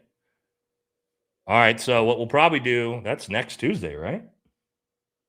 Yeah, that's this upcoming Tuesday. Okay. Well, good to know. So chat, we will be me and Matt will definitely be streaming that. And then we'll probably have a regular Tuesday show after that because it'll probably be early in the day. So there'll probably be 2 shows that day. Yeah. Okay. Got it. Tracking. Here we go. All right. So 8 a.m. All right. Tracking. Got it. 11 a.m. Central. All right. So we will plan on that. All right. We will plan on that. So make sure you guys are all there for that one. And then we'll have a regular Tuesday show later in the night. Okay, cool. Good to know. I almost forgot about that. Shit. All right, we're good though. Thank you. Some jewels. Sorry, mic drop. Thank you to Joseph for becoming a new member. Appreciate you. Jules. Sorry, I can't tell what or what when I'm going through here. Paul Martin says Abdul Saeed is great about Izzy, but is pro-war in Ukraine. Is he? See, I don't agree with that. Who believes an end-all wars option ever? We need to stop the military-industrial complex. Yep, see, and this is where I break on things like that with some people, right? I don't understand that, right? For me, you can't be like, hey, we're pro-war here, but we're not pro-war here, or that, we're pro-foreign intervention here, but I'm against it here. I don't know. I don't like that. I think you got to be universal one way or the other. If you want to support Ukraine, I don't have any problem with that. I have nothing against Ukraine personally, but I don't want any of my fucking tax dollars going to pay for a foreign country's war. I don't. I'm sorry. Whether it's Ukraine, whether it's Australia, Japan, Korea, Thailand, Somalia, Iran, Turkey, doesn't matter to me. I don't want my tax dollars used to fight somebody else's war. I'm just a universalist across the board on that. So unless it's America, and even then, I'm not a big fan of that. It's final preliminary with final arguments from both sides. Yep, track. Thank you, Matt. Okay. Here's a shekel. Great show. Thanks to the mods. Yeah, thank you. And thank you to the mods. We appreciate you. A goat trophy. I don't know. I got to see what these emotes look like. I wish, because when my streaming software, guys, I can't see the emotes, right? So I don't know what they look like. You guys get to see them. But Nate, my boy, loves house meat stew I make at home. Okay. I love house-made stew too. I'm with you on that. Appreciate it. All right. Bibi told Erdogan today that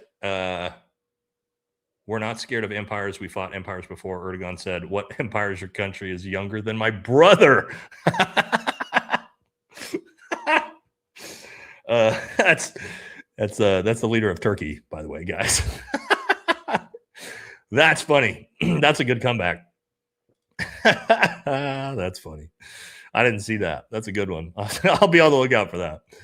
Also, the fact that our greatest ally is trying to start a war with Turkey. Like, what are you doing? What are you doing?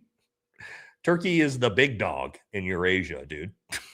They're the strongest military in all of Eurasia. Stop it. We are not helping you with that. Fuck off. Fucking, that's craziness, man. No, thank you. No, thank you, dude. Turkey has F-35s. We're good. We're not interested. Thanks. Fight that war yourself. Buff says, Origin Cats treats are S tier. Okay. We don't have those ones. You guys are really providing me some good info tonight. Thank you, chat. Chat's got the good info tonight. So we're going to get off the Temptations. Switch over to Origin. Thank you, Buff. Appreciate you, brother. Got the Turn It Up, Jules. Thank you, homie. I live in a farm community, and there's 20x signs for action over fake. He will lose. And yes, Modern Warfare 4. Oh, beta drops in October. Whoa, see, this is a tough one, guys.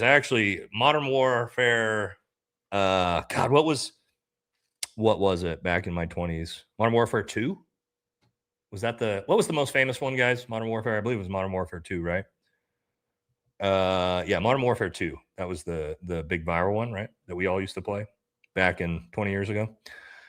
That was my favorite first-person shooter for a long, Modern Warfare 2, right? That was my favorite first-person shooter for a long, long time. So if I didn't know Modern Warfare, I knew Modern Warfare was coming out, I might have to get back. I might have to strap back in, boys and girls. Didn't know that. I did not know that. Thank you for letting me know. I'm going to be on the lookout for that. I better sign up for the beta. That's what I should probably do. Thank you, brother. I am a big fan of... I do like most of Call of Duty's games. Not all of them, but Modern Warfare is always my favorite. Come on, Nate. We all know that Uncle BB loves it when catching strays. Wink, wink. All right. Thank you. The trophy cake. Thank you. You were banging out some big names. Yes. And we actually, am I allowed to tell you guys? Did I tell you about next week already? I think I did. Did I? Probably. Actually have, and that's not, we got a lot of big names coming up, and even bigger ones coming up. I don't want to talk about them ahead of time, because if they fall through, it sucks. But yeah. We do have a lot of really big guests lined up for the show right now, which I am stoked for. I am very stoked for. Right, left, center, a lot of different ones. Right, left, and center. So I'm stoked. You guys are going to like all of them. Thank you. There you go. Vet Gaming. All right. Yeah. Maybe if I jump back into gaming, we got to get somebody like I need to get some of the viewers that are crazy good to carry me. No, Anna, I haven't got Anna yet. Anna, if you see this, we love you. Come on my show. Hopefully soon. She just did Owen's show last week, so maybe I can. Yeah, there you go. Everybody manifest. We love Anna Kasparian, obviously. So I think we'll be able to eventually. I just got to keep trying. But yeah, we do love Anna. Bobby says, buy your meat local, have it processed, pack your freezer, stay away from the South American poison. That's how I've done it for 30 years. Support your local ranchers. Yes, Bobby, this is the way to do it. Go if you can afford it and you can freeze it, right? And you can get a big freezer. Get yourself a quarter cow or a half cow or something like that. We try to do that too. Great way to do it. And you support your local ranchers and farmers when you do it that way too. Yeah, I do like Jank too. Actually, I do want to do a show with Jank. I probably will be able to get Jank before Anna. I think he'd be more willing to come on my show. I think, so there's still some, progressive on the left creators that don't know who I am. I think really, and they might like see me or like see my content and like they look at me and they're like, "Fuck that." We're not, that guy looks like a giant MAGA douche. We're not talking to him. You know what I mean? Am I drunk? Nope, I don't drink. I've got my water here. No. Good try, though. Good try. That's just my personality. I'll take it as a compliment. Anyway, let's keep moving. You can give your cat food. She ate dog food, but yeah, you can give your cat food to Larry Loomer. Yeah, they got her to eat dog food on stream. If you haven't seen that, guys, you should look that up. It's ridiculous, but she did. She ate dog food on stream. They trolled her with it. That's so funny. OG Modern Warfare 2 was like, oh wait, yeah, that's the one. But Modern Warfare drops October. Open beta is coming this weekend. Oh, open beta is this weekend. What? Oh, I got to talk to all the boys. Oh boy, my wife's gonna hate this. My wife's gonna hate this. All right, I might have to get the boys back together. Yeah, Brittany's gonna love that. Brittany's gonna love that. Yeah. Okay. Horse meat stew. I was talking about my cat. Sorry for the brain with the fart. Wait, you make horse meat stew? Ugh. I don't like that. I'm not a big fan of eating horses. I know a lot of places and a lot of cultures do it, but no. No, thank you. No, thank you. No, thank you. Yeah. If I see you in 2027, all right.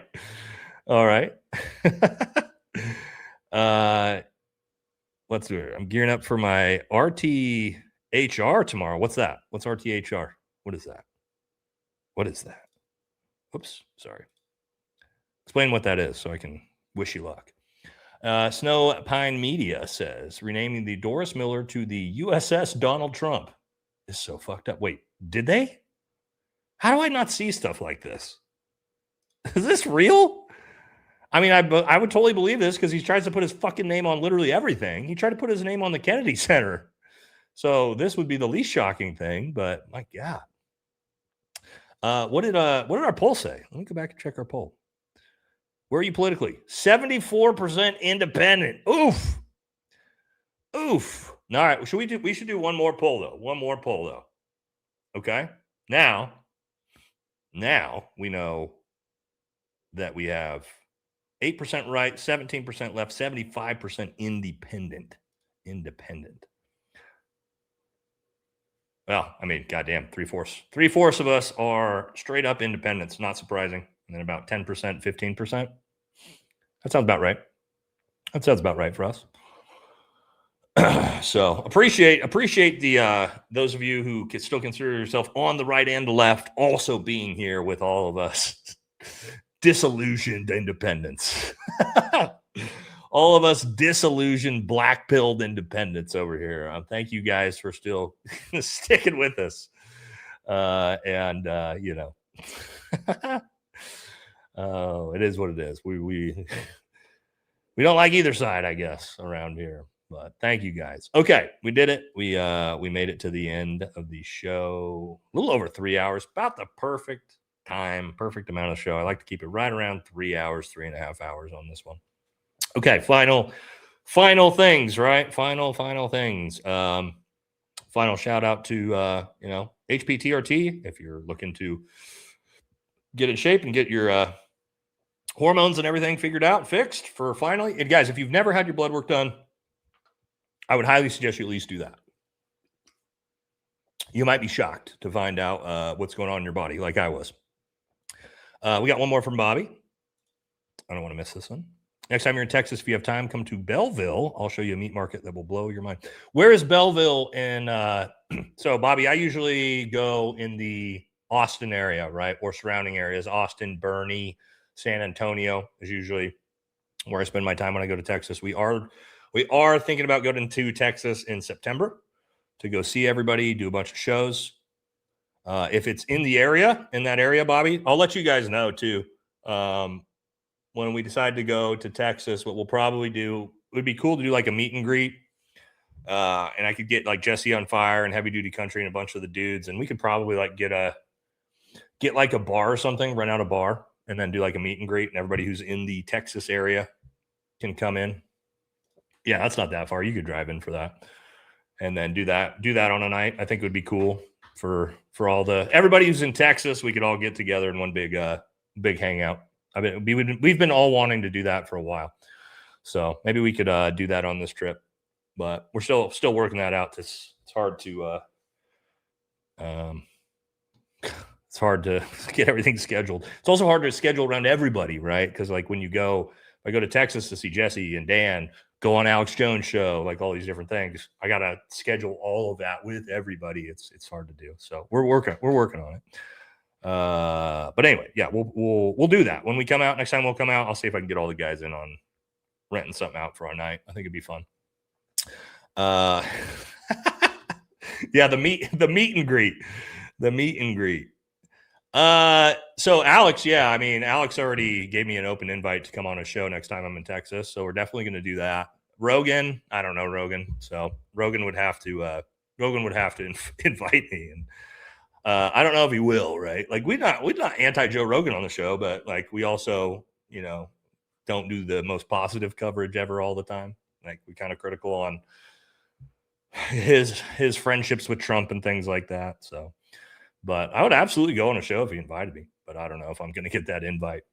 We're also pretty anti our greatest ally around here. So, but anyway, that's going to do it, guys. Final things tomorrow, 2 p.m. Pacific. Be ready for that. Again, you're not going to see a lobby until it goes live immediately. And then we'll be with Owen on that one.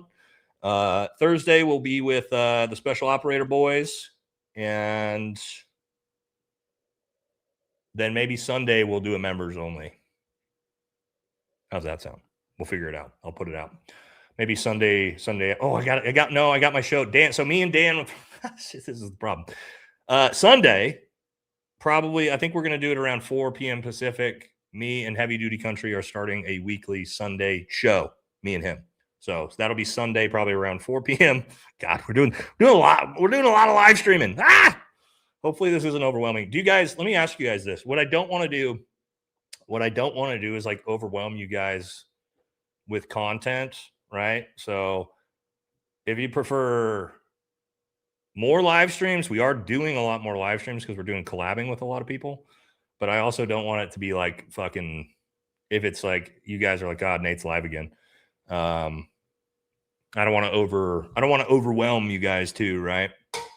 So let me know.